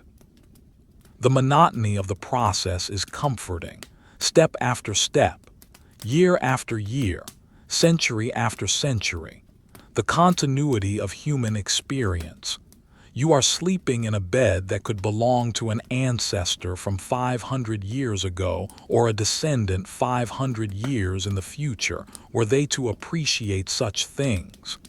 The technology of the bed, feathers, wool, linen, wood, is perfect. It cannot be improved. Your heartbeat is slow and steady. Thump, thump, thump. It is a drum beating a slow retreat from the waking world. You focus on the space between the beats. The silence there is growing longer. The thoughts are becoming fragmented. Images begin to float up from the subconscious, unbidden and nonsensical. A silver spoon floating in a jar of honey. A heavy iron key turning in a lock. A raven sitting on a snow-covered branch. The texture of a stone wall, rough and cold. They appear and dissolve like smoke rings. You do not engage with them, you watch them pass. The wind gusts again, a long, mournful sigh that travels around the corners of the house. Woo-hoo-hoo. It rattles the leaded glass in the window frames, rattle-rattle-tick. The sound is distant, muffled by the heavy velvet drapes. It serves only to underscore the warmth of the bed. The contrast is the key. The colder the wind sounds, the warmer the bed feels. You snuggle deeper, pulling your chin down into the wool blankets. You are a cocoon. You are a seed in the earth. You are a bear in a cave. You are suspended in the amber of a winter night. The firelight pulses one last time, a flare of brightness as a coal breaks open, then dims back to a deep, steady red. The shadows in the room lengthen, stretching out to cover the floorboards. The room is becoming smaller, darker, simpler. The visual information is fading, leaving only the tactile and the auditory. You feel the weave of the bottom sheet against your heel. It is a slightly coarser weave than the top sheet. You rub your heel against it gently. Scritch, scritch. The sensation is grounding. It reminds you that you are a physical being in a physical space. You think about the water in the pitcher on the washstand. Is it frozen yet? Probably. A thin skin of ice forming on the surface. Crack. The thought makes you feel even warmer. You imagine the water in the kettle on the hearth, still warm, radiating a gentle heat into the air. You are bored, wonderfully, beautifully bored. There is no stimulation here, no bright lights, no loud noises, no urgent demands, just the slow, steady passage of time. The night is a long tunnel and you are drifting through it on a barge of feathers. You take a deep breath, filling your lungs with the dry, warm air under the covers. You hold it for a moment, then release it in a long, slow sigh. H-H-H-H-H-H-H-H. The breath rushes out, carrying with it the last of the day's tension. Your shoulders drop another fraction of an inch. Your jaw slackens. Your hands uncurl. You are ready to let go completely. The anchor is lifted. The ship is drifting away from the shore. The lights of the harbor, the fire, the candle, the consciousness are fading into the distance. Ahead lies only the open sea of sleep, dark and calm and vast. You listen one last time to the wind. It is a lullaby, hum-rum-hum, a monotonous ancient song. It wraps around the house, wrapping around the room, wrapping around the bed. You are the center of the wrapping, safe, warm, asleep. Or nearly so. A final thought drifts by, the texture of the wool, the scratchiness, the warmth, the smell. It is a good smell, a safe smell. The darkness is total now, save for the faint red glow that paints the inside of your eyelids. The world has stopped. There is only the bed, and the warmth, and the sleep. The night has now deepened into what the ancients called the dead hours, that stretch of time when the world seems to stop spinning and hangs suspended in a vast, frozen silence. Inside the chamber, the atmosphere has shifted from the active preparation of sleep to the passive endurance of the winter.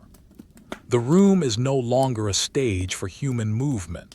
It has become a still life, a painting composed of shadows, stone, and the fading warmth of the hearth. You are floating. That is the sensation.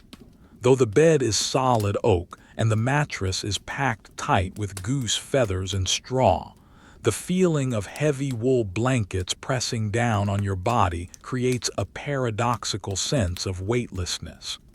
You are held so firmly, so completely, that gravity seems to have lost its specific claim on your muscles.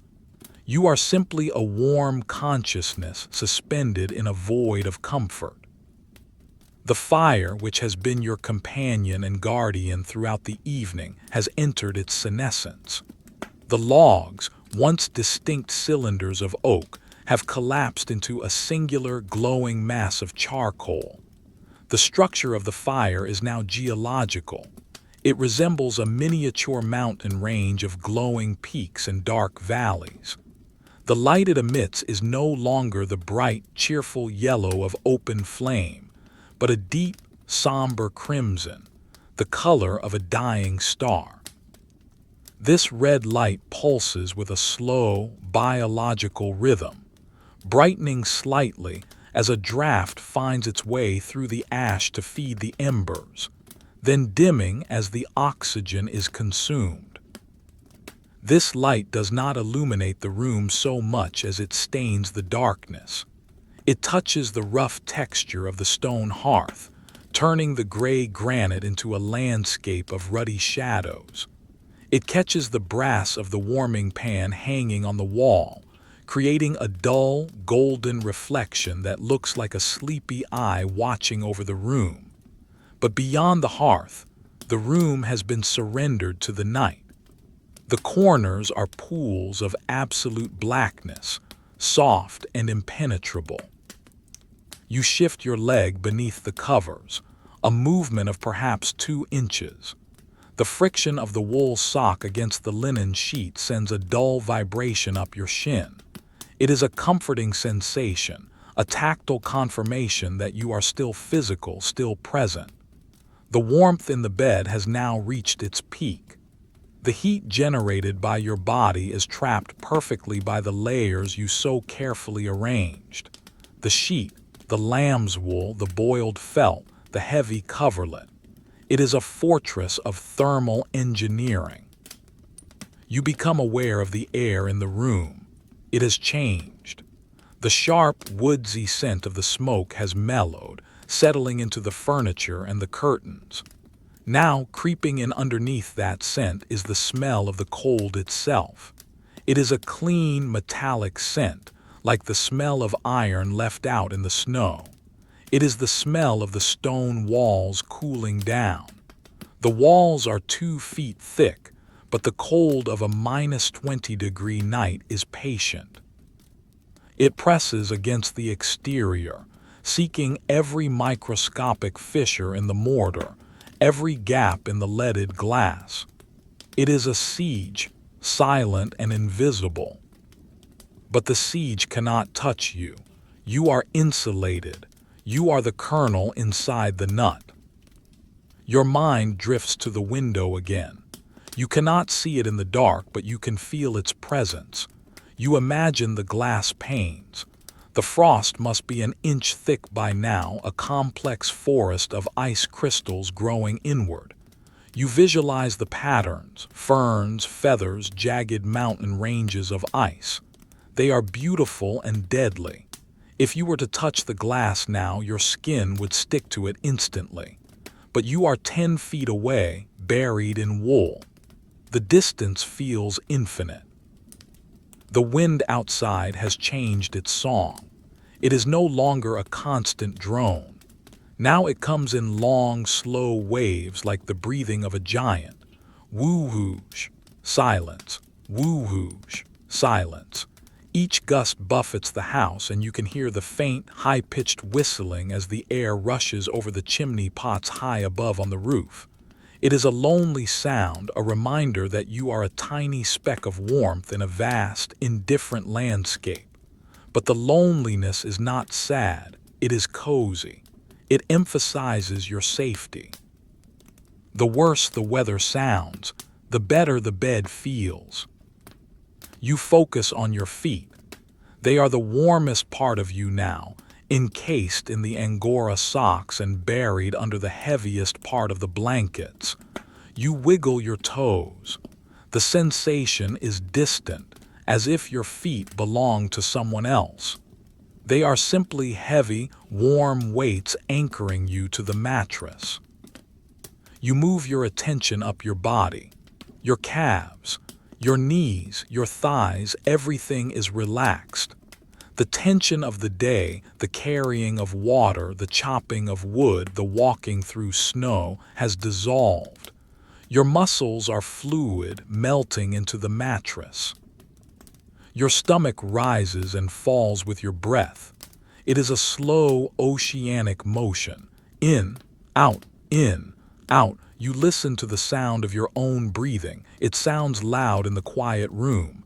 It sounds like the ocean washing up on a shore of pillows. S-H-H-H, ha, S-H-H-H, ha. Your hands are tucked near your face. You can feel the warmth of your own breath on your knuckles. It creates a small, humid pocket of air right in front of your nose. You inhale this warm air, savoring it.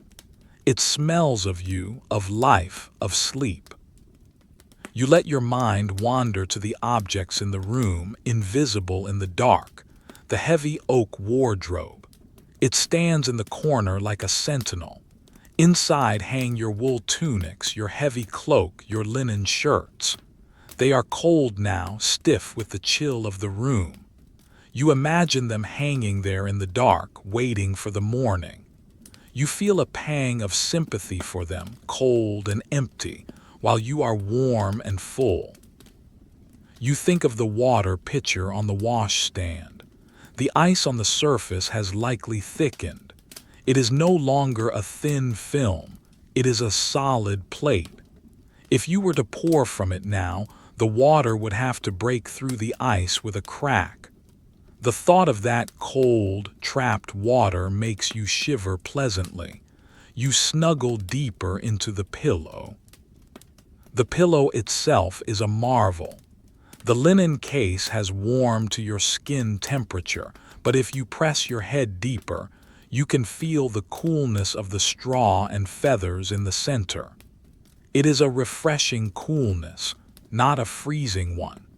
You turn your head slightly, kneading the pillow with your cheek until it forms a perfect hollow for your skull. A sound from the hearth interrupts the silence, a soft clink, a piece of the iron grate cooling, contracting in the dropping temperature. It is a small domestic sound. It tells you that the fire is truly dying now. The time for tending is over. The time for sleeping is absolute. You drift into a hypnagogic state where thoughts lose their linear structure and become textures. You think about the concept of wool. You don't think of the word, but of the feeling. The scratchiness, the density, the smell of lanolin. You feel yourself sinking into a vat of raw wool, soft and greasy and warm. It is a strange, enveloping sensation. Then you think about stone, the gray, hard granite of the walls. You imagine the stone coming from the earth, cold and ancient. You imagine the masons cutting it, the sound of the chisels, tink, tink, tink. You imagine the mortar being mixed, the wet, sandy sound of the trowel. You imagine the wall rising, stone by stone, enclosing this space, capturing this air. The wall is a battery, storing the cold of the winter and the heat of the summer. Tonight, it is a shield. Your heartbeat slows further, thump, thump, thump. It is the slowest rhythm in the room, slower than the wind, slower than the cooling iron. It is the rhythm of hibernation. You feel a heavy drowsiness pressing on your eyelids. It feels like physical weights, small bags of sand placed gently over your eyes. You couldn't open them if you wanted to. And you don't want to. The visual world is gone. There is only the tactile world, the world of touch. The texture of the sheet against your neck, smooth, cool, the texture of the blanket against your chin, rough, warm, the texture of the mattress under your back, yielding, firm. You are a landscape of textures. Outside, a branch snaps in the forest, crack. It is a loud gunshot sound that echoes briefly. It must be a heavy bough giving way under the weight of the snow. For a second, your mind sharpens. You visualize the tree, a great pine, losing its limb. The branch falling through the darkness, hitting the snow with a muffled whump. Then silence returns. The forest absorbs the event and moves on. You absorb the sound and move deeper into sleep. It does not alarm you. It only confirms the severity of the world outside and the sanctuary of the world inside. You think about the floorboards, the wide planks of oak. You imagine the draft that runs along them, a river of cold air seeking a low point. You imagine the draft snake you placed at the door, a simple tube of fabric filled with sand. You visualize it lying there, a humble guard, holding back the river of cold. You mentally thank the draft snake. It is doing its job. The room is getting darker. The red glow of the fire is fading to a dull maroon. The shadows are merging, swallowing the furniture. The wardrobe is gone. The washstand is gone. The chair is gone. Only the bed remains. You feel a sense of profound boredom. It is a delicious boredom. There is nothing to stimulate you. No colors, no conversations, no decisions. It is a vacation from the self. You are no longer your name. You are simply the sleeper. You are a biological function performing the necessary act of restoration. Your breathing hitches, a small, involuntary gasp as your diaphragm relaxes completely. You are crossing the threshold. The thoughts are becoming dreams. You see a field of snow. It is perfectly flat, white, and endless. You are walking across it, but you are not cold. You are wrapped in blankets, walking on top of the snow. The snow does not crunch, it yields like down. You walk, and the horizon never changes. It is a white, silent infinity. The image fades. You are back in the bed, but the bed feels different now. It feels larger, boundless. You are floating in a sea of linen. You become aware of the silence between your ears. It is a high-pitched hum, the sound of your own nervous system. Ee. It is a white noise that screens out everything else. You shift your hand again. This time your fingers brush the wooden headboard. The wood is cool, smooth, polished. It feels solid, real. It anchors you one last time before you drift away. You trace a carving with your thumb, a small spiral, round and round, inward and inward. The fire gives one last faint pop. It is a whisper of a sound, the last protest of the wood. Then silence. The cold is waiting outside. It is pressing against the glass. It is pressing against the stone, but it cannot get in. You have won. You have built a nest of heat that will last until dawn. You feel a wave of gratitude. Gratitude for the sheep. Gratitude for the flax. Gratitude for the wood. Gratitude for the stone. Gratitude for the silence. You sink deeper. The mattress seems to dissolve. You are falling slowly like a feather in a vacuum, falling into warmth, falling into the dark. The wind sighs again. Hoo-hoo. It is a lullaby, a song for the end of the world, a song for the beginning of sleep. You are safe, you are warm, you are here, and that is enough. The darkness is absolute now. Even the afterimage of the fire has faded. There is only the sensation of weight and warmth. The heavy coverlet holds you down. The darkness holds you in. You take a deep breath. You let it out. The world fades. There is only the bed. The night has now advanced into the deepest, most silent stretch of its duration, a period the old chronicles might call the wolf hour. Though here, inside the stone walls, there are no wolves, only the heavy, protective presence of the manor itself. The passage of time has ceased to be measured by the movement of the sun or the burning of a candle. It is measured now only by the slow, inevitable drop in the external temperature and the reciprocal deepening of your slumber. You are no longer merely lying in a bed. You have become a geological feature of the room, a warm, breathing hillock rising from the flat landscape of the mattress, covered in layers of sedimentary wool and linen. The darkness in the room is total. The red glow of the hearth has finally succumbed to the ash, leaving only the faintest, almost imperceptible warmth radiating from the stones themselves. If you were to open your eyes, which you have no desire to do, you would see nothing but a rich, velvety blackness. It is a darkness that feels soft to the touch, a heavy curtain that has been drawn across the world to allow for absolute rest. Your body is suspended in a state of perfect inertia. The heavy coverlet, that dense weave of dark green wool you placed with such care, acts as a gravity blanket pressing you down into the ticking. The sensation is one of being held, of being swaddled. The muscles in your legs, your back, your shoulders have all given up their tension. They are loose, heavy, and warm.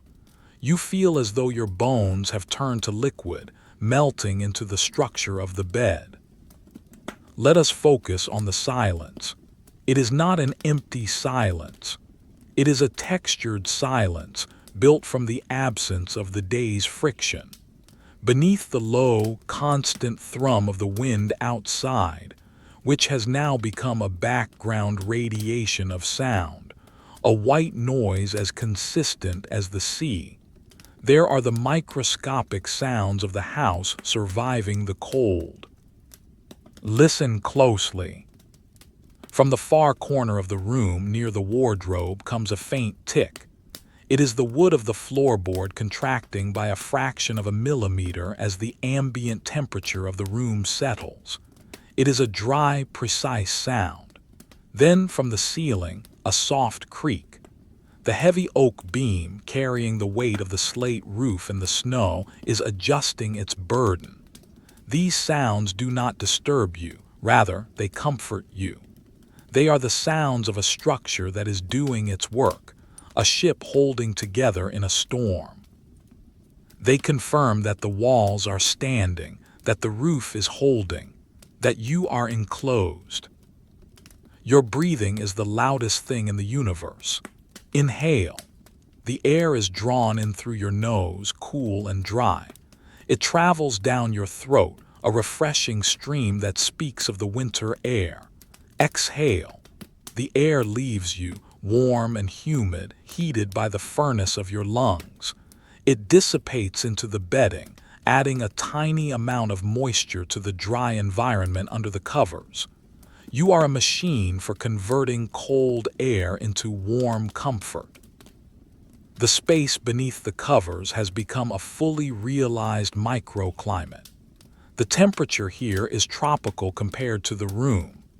The heat is trapped in the pockets of air between the feathers of the down mattress, between the fibers of the lamb's wool blanket, and in the dense matting of the boiled wool. It is a dry, baking heat, the kind that penetrates deep into the joints and soothes the marrow. It smells of you, of warm skin, of clean hair, of the faint, sweet scent of the soap you used hours ago. It also smells of the materials, the lanolin in the wool, the straw in the ticking, the dried lavender in the sachets. It is a complex, earthy perfume that belongs only to this bed in this room on this night. You drift into a contemplation of the cold outside. It is a theoretical cold now, a concept rather than a sensation. You imagine the world beyond the stone walls. You visualize the thermometer, if one existed, showing the mercury huddled deep in the bulb, -20 degrees. You imagine the water trough in the stable yard. The surface is frozen solid, a plate of black ice. Underneath, the water is dark and still. You imagine the trees in the orchard. Their branches are bare, coated in a layer of rime frost that sparkles in the darkness. The sap has retreated deep into the roots, waiting for spring. They are sleeping just like you. You imagine the stone bridge over the river. The stones are cold, harder than iron. The mortar is frozen. The river below is a ribbon of silence, capped with ice. This mental journey through the frozen landscape serves only to make the bed feel warmer. Every frozen object you visualize adds another degree of perceived heat to your sanctuary. You are the only warm thing in a world of ice. The contrast is delicious. It is the ultimate luxury. You shift your foot. The Angora sock slides against the linen sheet. Swish. The sound is muffled, deadened by the heavy blankets. Your toes find a spot that is slightly cooler than the rest of the bed, perhaps near the edge of the mattress. You let them rest there for a moment, savoring the difference in temperature before pulling them back into the core of warmth. It is a game of thermal regulation that your body plays automatically without waking your mind. You begin to think about the linen sheets again. You trace the journey of the fabric in your mind, the spinning wheel, whir, whir, whir, the rhythmic treadle, the twisting of the flax fibers. You visualize the thread being wound onto the bobbin, round and round and round. It is a spiral of infinite patience. Then the loom, the warp and the weft, over, under, the shuttle flying back and forth, click-clack, click-clack, thousands of passes, tens of thousands of threads crossing each other to make this one sheet. The repetition of the weaving process in your mind acts as a hypnotic induction. Over, under, over, under. The pattern is a grid, a perfect system of order. You feel your mind aligning with that grid. Your thoughts become structured, simple, woven together. There is no room for anxiety in a woven sheet. There is only structure and continuity. Your heartbeat slows down even further. It is a slow, heavy drum. Bum, bum, bum. It echoes in your ears against the pillow. It is the rhythm of a deep hibernation-like state. You are conserving energy. You are banking your fires. Let us return to the room. On the washstand, the water in the pitcher is undergoing a phase change. The molecules of water which had been moving fluidly are slowing down. They are arranging themselves into a crystalline lattice. The ice is thickening. It grows from the edges of the pitcher inward, a ring of transparency turning opaque. If you were to listen with the ear of a bat, you might hear the high-pitched ping of the crystals locking together. But to human ears, it is silent. The water is sealing itself off. In the pantry downstairs, the apples stored in the wooden crates are cold. Their skins are tight and waxy. They sit in the dark, smelling faintly of autumn sweetness preserved by the chill. In the larder, the wheels of cheese are cold, hard rinds protecting soft interiors. In the cellar, the barrels of ale are cold. The liquid inside is dense and still. Everything in the house is in stasis. Everything is waiting, and you are the king of the waiting. You feel a heaviness in your eyelids that is absolute. It feels as if two warm coins have been placed over your eyes. The muscles of your face are completely slack. Your jaw is slightly unhinged, relaxed. Your tongue rests gently on the roof of your mouth. You are a statue of relaxation. The wind outside gusts up again. Woo-woo-woo-oh. It is a long, mournful note. It wraps around the corner of the tower, searching for a way in. It fingers the edges of the window frame. It tests the seal of the door, but it finds no purchase. The draft snake holds firm. The velvet curtains hold firm. The stone holds firm. You are untouched. The sound of the wind triggers a memory, or perhaps a dream of being on a ship at sea. You are in the cabin, warm and dry, while the ocean rages outside. The bed rocks gently. The wood creaks. But the rocking is just the rhythm of your own blood, and the ocean is just the winter night. The bed is your ship, and it is anchored fast. You drift deeper. The boundary between your body and the bed is dissolving. Where does your skin end and the flannel of the nightshirt begin? Where does the nightshirt end and the sheet begin? It is all one continuous gradient of texture and heat. You are merging with the furniture. You think about the concept of wool again. The word itself feels fuzzy in your mind. WOL, round, soft vowels. You imagine burying your hands in a fleece. The grease, the warmth, the density. You feel the scratchiness of the outer blanket on your chin. It is a reassuring irritant. It proves the reality of the covering. It is not a phantom blanket. It is real, thick, sheep-grown wool. You engage in a mental inventory of the bed's topography. To your left, the cool expanse of the unused side of the bed, a vast, snowy plain of linen. To your right, the edge of the mattress, the drop-off into the colder air of the room. Above, the weight, the layers, the shield. Below, the support, the feathers, the straw. You are located at the precise coordinates of maximum comfort. X, Y, You are exactly where you need to be. There is nowhere else in the world you would rather be.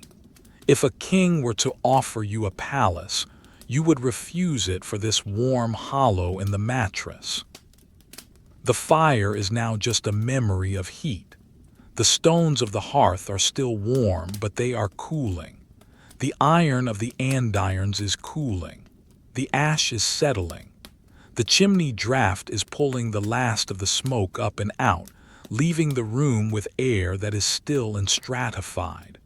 The coldest air lies on the floor, a pool of invisible water.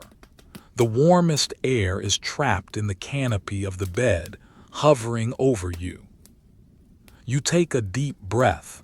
H. You hold it, you let it out. H. The sound of your breath is like the tide, in, out, in, out. It is the most boring sound in the world, and it is beautiful. You count the layers of the roof above you in your mind. First, the plaster ceiling between the beams. Then the lath, the thin strips of wood holding the plaster. Then the rafters, the skeleton of the roof. Then the sheathing, the rough planks.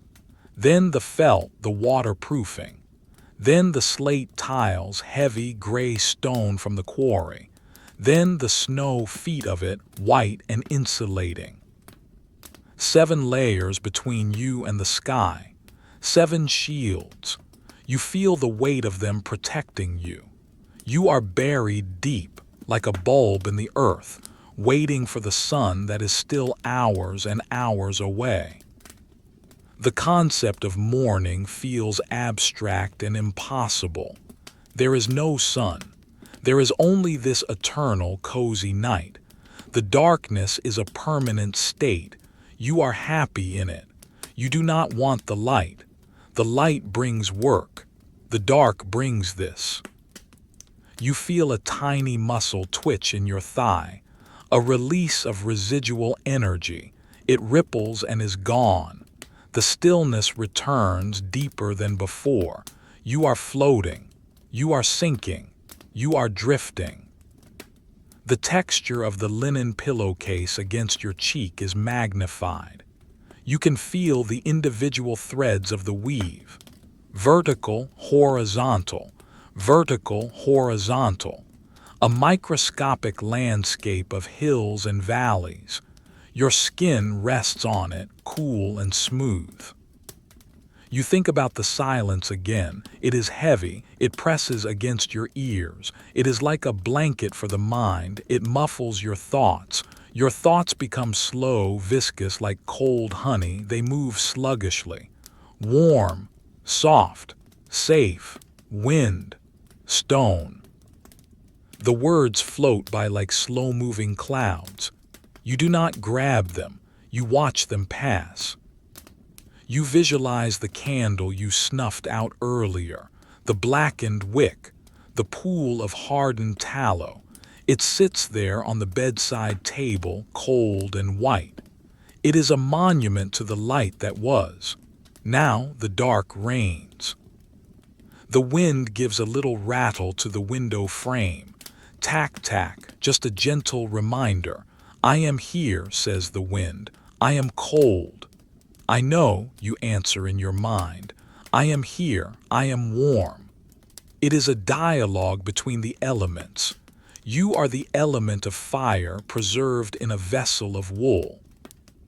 You snuggle down. You pull your knees up a tiny bit, deepening the curl. The warmth concentrates in your core. You are a self-contained furnace. The boredom is exquisite. It is a luxury item. To be bored is to be safe. To be bored is to be fed, warm, and sheltered. You embrace the boredom. You wrap yourself in it like another blanket. The darkness swirls behind your eyes. Purple, black, dark gray. No images now, just color and warmth. And the sound of the wind. And the silence of the stone. And the weight of the wool. The night has now stretched into that indeterminate, expansive duration known to the ancients as the continuum, the deep, dead silence of the night when even the roosters are hours from crowing, and the very concept of morning feels like a rumor from a distant land. The world has stopped turning. It hangs suspended in a vacuum of frost and shadow. Inside the stone chamber, the atmosphere has distilled into a pure, concentrated essence of stillness. The air is no longer just quiet. It is thick with the absence of sound, a heavy, velvet blanket that fills the space between the furniture and the rafters. You are floating in the exact center of this stillness. The bed, that monumental construction of oak and organic fiber, has become a world unto itself. You are no longer merely lying upon it. You are embedded within it, a fossil of warmth preserved in strata of wool and linen. The sensation of the heavy coverlet pressing down on you has transcended mere weight and become a form of structural support. You feel as though the blankets are holding you together, binding your muscles and bones into a single, cohesive unit of relaxation. The fire in the hearth has finally surrendered its ghost. The last log, which had glowed with a stubborn, sullen red for hours, has now crumbled into a mound of gray-white ash. If you were to look closely, which the darkness prevents, you might see the faintest, dying spark deep within the core of the pile, a microscopic pinprick of orange that pulses once every minute, like the heartbeat of a hibernating mouse. But for all practical purposes, the heat source has shifted.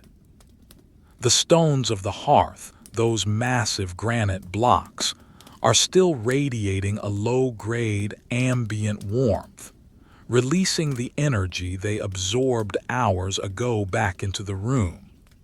It is a dry, dusty heat, barely perceptible against the encroaching chill of the walls, but it is enough to keep the air from freezing entirely. The temperature in the room has dropped. The gradient between the air outside the covers and the air inside the covers has sharpened. Your nose, exposed to the room, feels cool to the touch, a crisp, distinct sensation that tingles slightly. The tip of your nose is a thermometer, registering the reality of the stone house in winter. But this coolness only serves to amplify the overwhelming, tropical luxury of the rest of your body. The contrast is exquisite. It is the feeling of being a warm creature in a cold cave, a biological triumph over the elements. You shift your head on the pillow, a movement of tectonic slowness. The linen pillowcase, which had warmed to your cheek, is now replaced by a fresh, cool patch of fabric as you turn. Ah! The sensation sends a ripple of comfort through your nervous system. The straw ticking inside the pillow responds with a soft, dry crinkle hush, a sound that evokes images of sun-drenched fields and harvest moons, memories now locked away in the dark.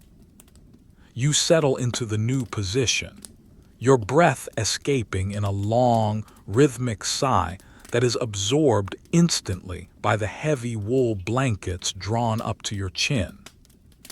Your breathing has become the metronome of the room. Inhale. The air enters, cool and slightly thin, carrying the metallic scent of the frost on the window panes. Exhale. The air leaves, warm and humid, creating a tiny, invisible cloud of moisture that dissipates into the darkness. You are a machine of conversion, turning the cold night air into warm life. Let us consider the darkness. It is not empty. It is a substance. It fills the room like a dark liquid cooling in the corners, rising to the ceiling, submerging the wardrobe, the washstand, and the chair. It is a protective darkness. It hides the world from you and you from the world. In this darkness, the visual sense is useless, so the tactile sense takes over completely. You feel the texture of the nightshirt against your skin. It is soft flannel, worn smooth by many washings. It does not cling but floats over your torso, trapping a layer of warm air against your ribs. You feel the weave of the bottom sheet against your heels. It is slightly rougher than the top sheet, a sturdy canvas that anchors you to the mattress. You feel the weight of the blankets on your toes. The Angora socks act as a buffer, a soft, fuzzy interface between your skin and the linen. You feel the density of the mattress beneath you. The feathers have compressed under your weight, forming a perfect negative mold of your body. You are cradled in a nest of your own making. Outside, the wind has changed again. The aggressive gusts of the early evening and the long, mournful moans of midnight have subsided. Now the wind is a constant, high-altitude stream, a river of air moving silently over the roof. It creates a suction effect in the chimney, a very faint, low-frequency whoom-whoom that can be felt more than heard. It is the sound of the planet breathing. It reminds you that the house is an island, a stone ship navigating a sea of ice. You allow your mind to wander to the structural integrity of your shelter. You visualize the walls, 2 feet of solid granite quarried from the nearby hills, cold, hard, impermeable. You imagine the mortar, a mix of lime and sand, binding the stones together with a grip that has lasted centuries. You imagine the frost trying to penetrate this barrier. It pushes against the stone, seeking a weakness but finds none. The cold stops at the surface, leaving the interior sanctuary untouched. You visualize the roof, the heavy slate tiles overlapping like the scales of a dragon. Each tile is cold, covered in a thick blanket of snow. The snow acts as an insulator, a white quilt thrown over the house by the sky itself. You are double blanketed, once by the wool on your bed and once by the snow on the roof. The thought makes you feel buried, hidden, safe. A small sound echoes from the hallway beyond the bedroom door, the creak of a settling floorboard. It is a lonely sound, emphasizing the emptiness of the house. Everyone else is asleep. The servants in the lower quarters, the animals in the barn, the birds in the eaves, all are locked in the same silent struggle to stay warm. You feel a kinship with them, a shared endeavor of survival through stillness. Your heart beats slowly, a steady, hydraulic drum in your chest. Thump, thump, thump. It is a calm rhythm unhurried by anxiety or exertion. You listen to it for a long time. It is the only clock that matters. As long as it beats, you are warm. As long as you are warm, you are safe. You drift deeper into the hypnagogic state, that borderland between wakefulness and dream. Your thoughts lose their sharp edges and become rounded, fuzzy concepts. Wool, stone, ice, sleep. The words float by like bubbles, popping silently before you can grasp them. You do not try to catch them, you let them go. You become aware of a slight itch on your left ankle. In the waking world, you would scratch it. But here, in the deep night, the effort required to move your leg, to disturb the layers of blankets, to break the seal of warmth is too great. You simply observe the itch. You acknowledge it. And finding no purchase in your mind, the sensation fades away, defeated by your supreme apathy. The bed feels larger now. In the dark, the boundaries of the mattress seem to expand. It feels as if you are lying on a vast plain of linen and wool that stretches out to the horizon. You are a tiny traveler on this plain, camped for the night under a mountain of blankets. The scale of the comfort is immense. You focus on the warmth of your hands.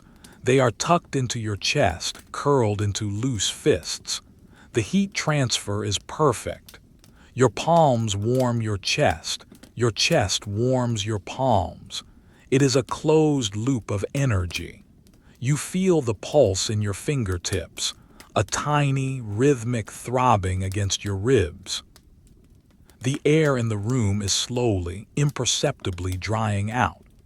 The moisture from the earlier boiling kettle has long since dissipated or frozen onto the window panes. The air that enters your nose is crisp, arid. It dries the back of your throat slightly. You swallow, click, and the sound is loud in your inner ear. The dryness is not unpleasant, it is clean. It preserves things. It preserves the wood, the wool, the silence. You imagine the linen press in the corner again. You think of the lavender sachets tucked between the sheets. You try to summon the scent of lavender in your mind. The purple flowers, the gray-green leaves, the sun beating down on a garden in July. The memory of the scent is faint, ghost-like, but it is there. It brings a phantom warmth to your nose, an olfactory hallucination of summer in the dead of winter. You think about the morning to come. It is an abstract concept, a theoretical future. You know intellectually that the sun will rise. You know that someone will come to break the ice in the pitcher. You know that the fire will be rebuilt, but emotionally you cannot conceive of it. The night feels eternal. The darkness feels permanent. And you are content with that. You have no desire for the sun. The sun brings demands. The night brings only this. You snuggle deeper. You pull the covers up another fraction of an inch until only your eyes and the bridge of your nose are exposed. You are a fortress within a fortress. The cuff of the bedding, that folded-over section of sheet and blanket, is thick and substantial. You nuzzle your chin into it. The wool is scratchy. The linen is smooth. The combination is a tactile symphony. The wind outside gives a sudden, sharp rattle to the window frame, tack, tack, tack. A gust has found a loose pane. For a split second, the reality of the storm intrudes. But then the silence rushes back in, healing the breach. The window held. The glass did not break. The rattle was just a test, and the house passed. You feel a surge of gratitude for the glazier, for the lead strips that hold the glass, for the iron latch. Every artisan who worked on this house is a guardian of your sleep. You begin to count the layers of protection again. A mental rosary of comfort. The nightshirt flannel. The top sheet linen. The air gap warmth. The lamb's wool blanket insulation. The boiled wool blanket density. The coverlet weight. The curtains of the bed velvet. The air of the room stillness. The walls of the room stone. The snow outside blanket. 10 layers. You are buried under 10 layers of reality. Nothing can touch you. You feel a heavy, drowsy wave roll over you. It starts at your scalp and moves down your neck, your spine, your legs. It is the physical sensation of sleep taking hold. Your muscles twitch once, a hypnic jerk, and then relax deeper than before. You are sinking through the mattress. You are falling gently into the dark. The darkness behind your eyes is no longer black. It is a deep, swirling purple, a kaleidoscope of phosphenes generated by the absence of light. You watch the patterns shift and morph. They are slow, hypnotic. They match the rhythm of your breath. Purple, fade to black. Purple, fade to black. You think about the concept of boring. You realize that this is the highest form of luxury. To be bored is to be free from danger. To be bored is to be free from hunger. To be bored is to be free from cold. You embrace the boredom. You wrap it around yourself like another sheet. You love the boredom. The silence is absolute now. The wind has dropped to a whisper. The house has finished settling. The fire is dead. The only sound is the blood in your ears. Swoosh, swoosh, swoosh. It is the sound of life continuing effortlessly while the world freezes. You are a stone. You are a log. You are a sack of grain. You are heavy, inert, and warm. You are the bed. The bed is you. A final, faint image drifts across your mind. A single snowflake landing on the stone sill of the window outside. You imagine its perfect crystalline structure. You imagine it joining the millions of other snowflakes. You imagine the silence of its impact. Tick, and then nothing. You are deep in the well of the night. The water of sleep is rising around you. It is warm water. It covers your feet, your legs, your chest, your neck. You tilt your head back. You close your mental eyes. You let the water take you. The night has now entered its absolute final phase, a period of time that exists beyond the measurement of clocks or the turning of hourglasses. It is a state of suspension, a breathless void where the universe seems to have paused its expansion to allow for this singular, concentrated moment of rest. The chamber, with its thick granite walls and heavy oak beams, has ceased to be a room in the conventional sense. It has become a capsule, a hermetically sealed vessel of silence drifting through the frozen ocean of the winter night.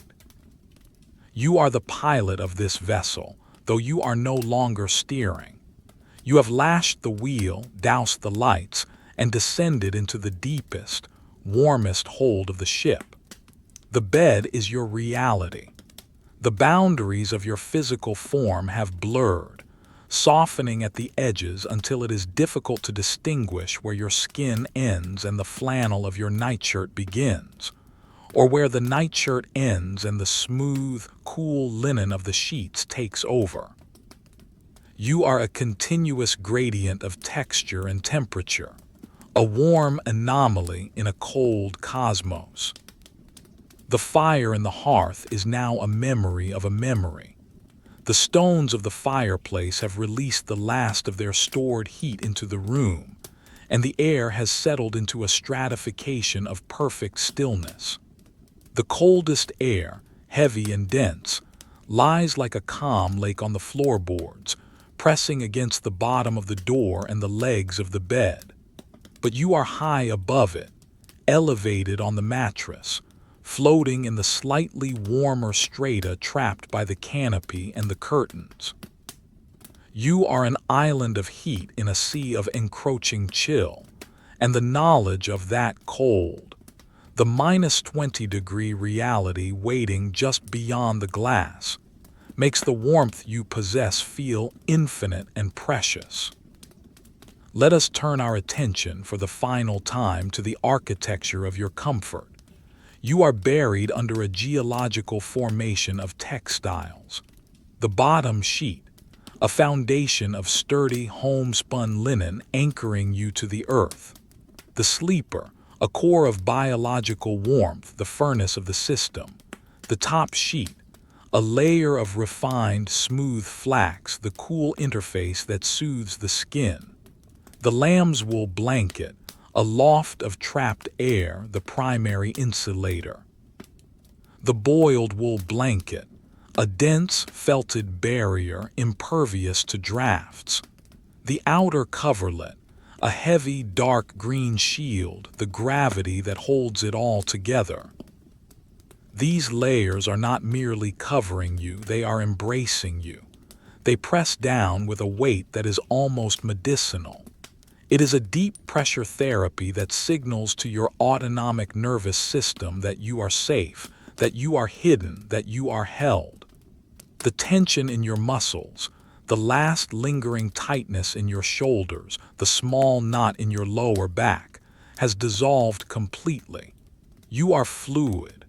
You are melting into the mattress like honey into hot water. Your breathing has slowed to a tidal rhythm, a pace so gradual it would be imperceptible to anyone but you. Inhale.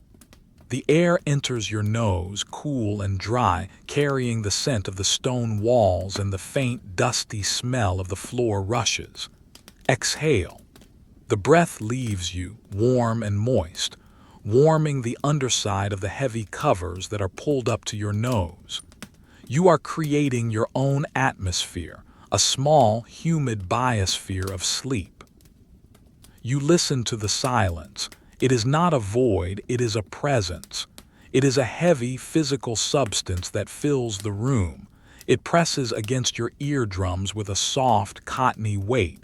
It muffles the thoughts in your head until they are nothing but faint, distant whispers. Warm, soft, still. The words detach from their meanings and float away like smoke rings. You do not chase them, you let them go. Outside, the wind has finally died down. The storm has passed, leaving behind a world locked in ice. The snow has stopped falling, but the accumulation is massive. It covers the roof, the window ledges, the ground. It muffles the world. The house is wrapped in white silence. You imagine the snow piling up against the stone, flake by microscopic flake, interlocking to form a barrier against the noise and the light of the coming day. The snow is your ally. It seals you in. You shift your foot one last time, a microscopic movement. Your toes brush against the cool linen at the very bottom of the bed. The sensation is sharp, distinct, and then gone, replaced immediately by the wash of warmth from the blankets. It is a reminder of the binary nature of your existence. There is the cold out there, and there is the warmth in here. And you are firmly, irrevocably on the side of the warmth. Your mind drifts to the concept of the linen. You think of the flax plant again for the last time. You trace its journey from the seed in the dark earth, to the blue flower in the sun, to the harvested stalk, to the fiber, to the thread, to the cloth. You are wrapped in the product of the earth. You are wrapped in sunlight and rain and soil, transformed by human hands into a sheet that cradles you in the dark. It is a comforting lineage. You are part of a cycle of rest that has existed for thousands of years. The darkness behind your eyes is deep and rich. It is no longer a screen for images, it is a space, a vast velvet space where you can float without gravity. There are no demands here. There are no questions. There is only the sensation of being. You are a stone in a riverbed, water flowing over you. You are a seed in the winter ground, waiting. You are a bear in a cave, dreaming. The boredom is absolute, and it is beautiful. It is a luxury that few can afford, and you have it in abundance. You have nothing to do. You have nowhere to go. You have no one to be. You are free. The boredom wraps around your mind like a soft bandage, healing the friction of the day. You feel a heaviness in your chest, not a pressure, but a grounding.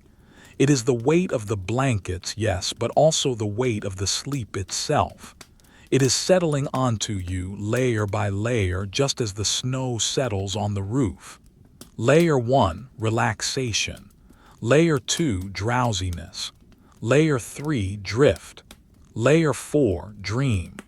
Layer 5, deep sleep. You are currently drifting between layer 3 and layer 4.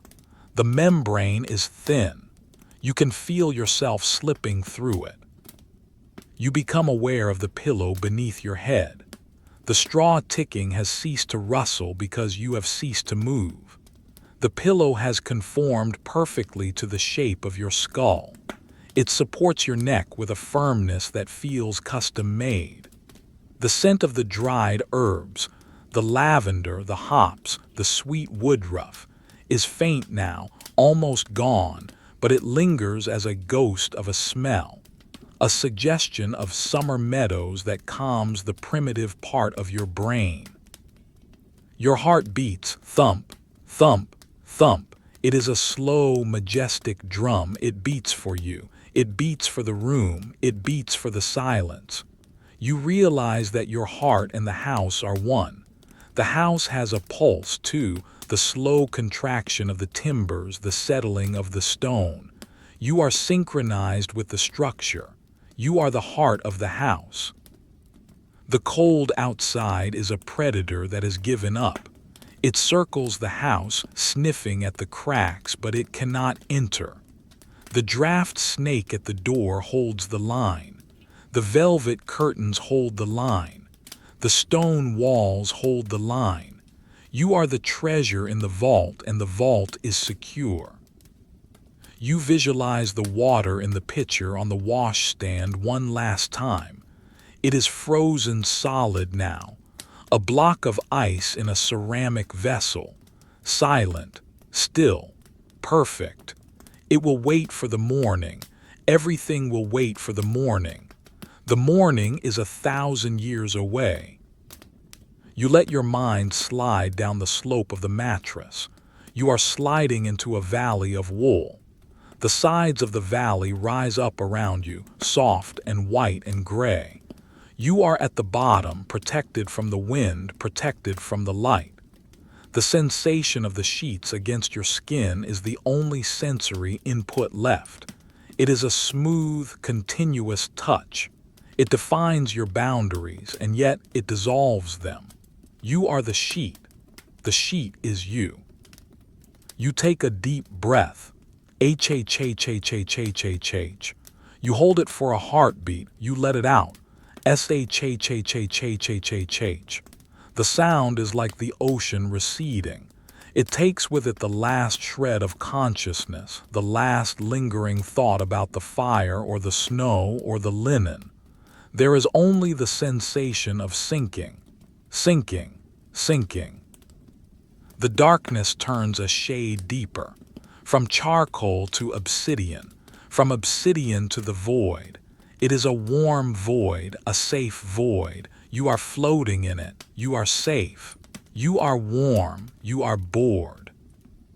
The world has vanished. The room has vanished. The bed has vanished. There is only warmth and the slow, steady rhythm of your own existence.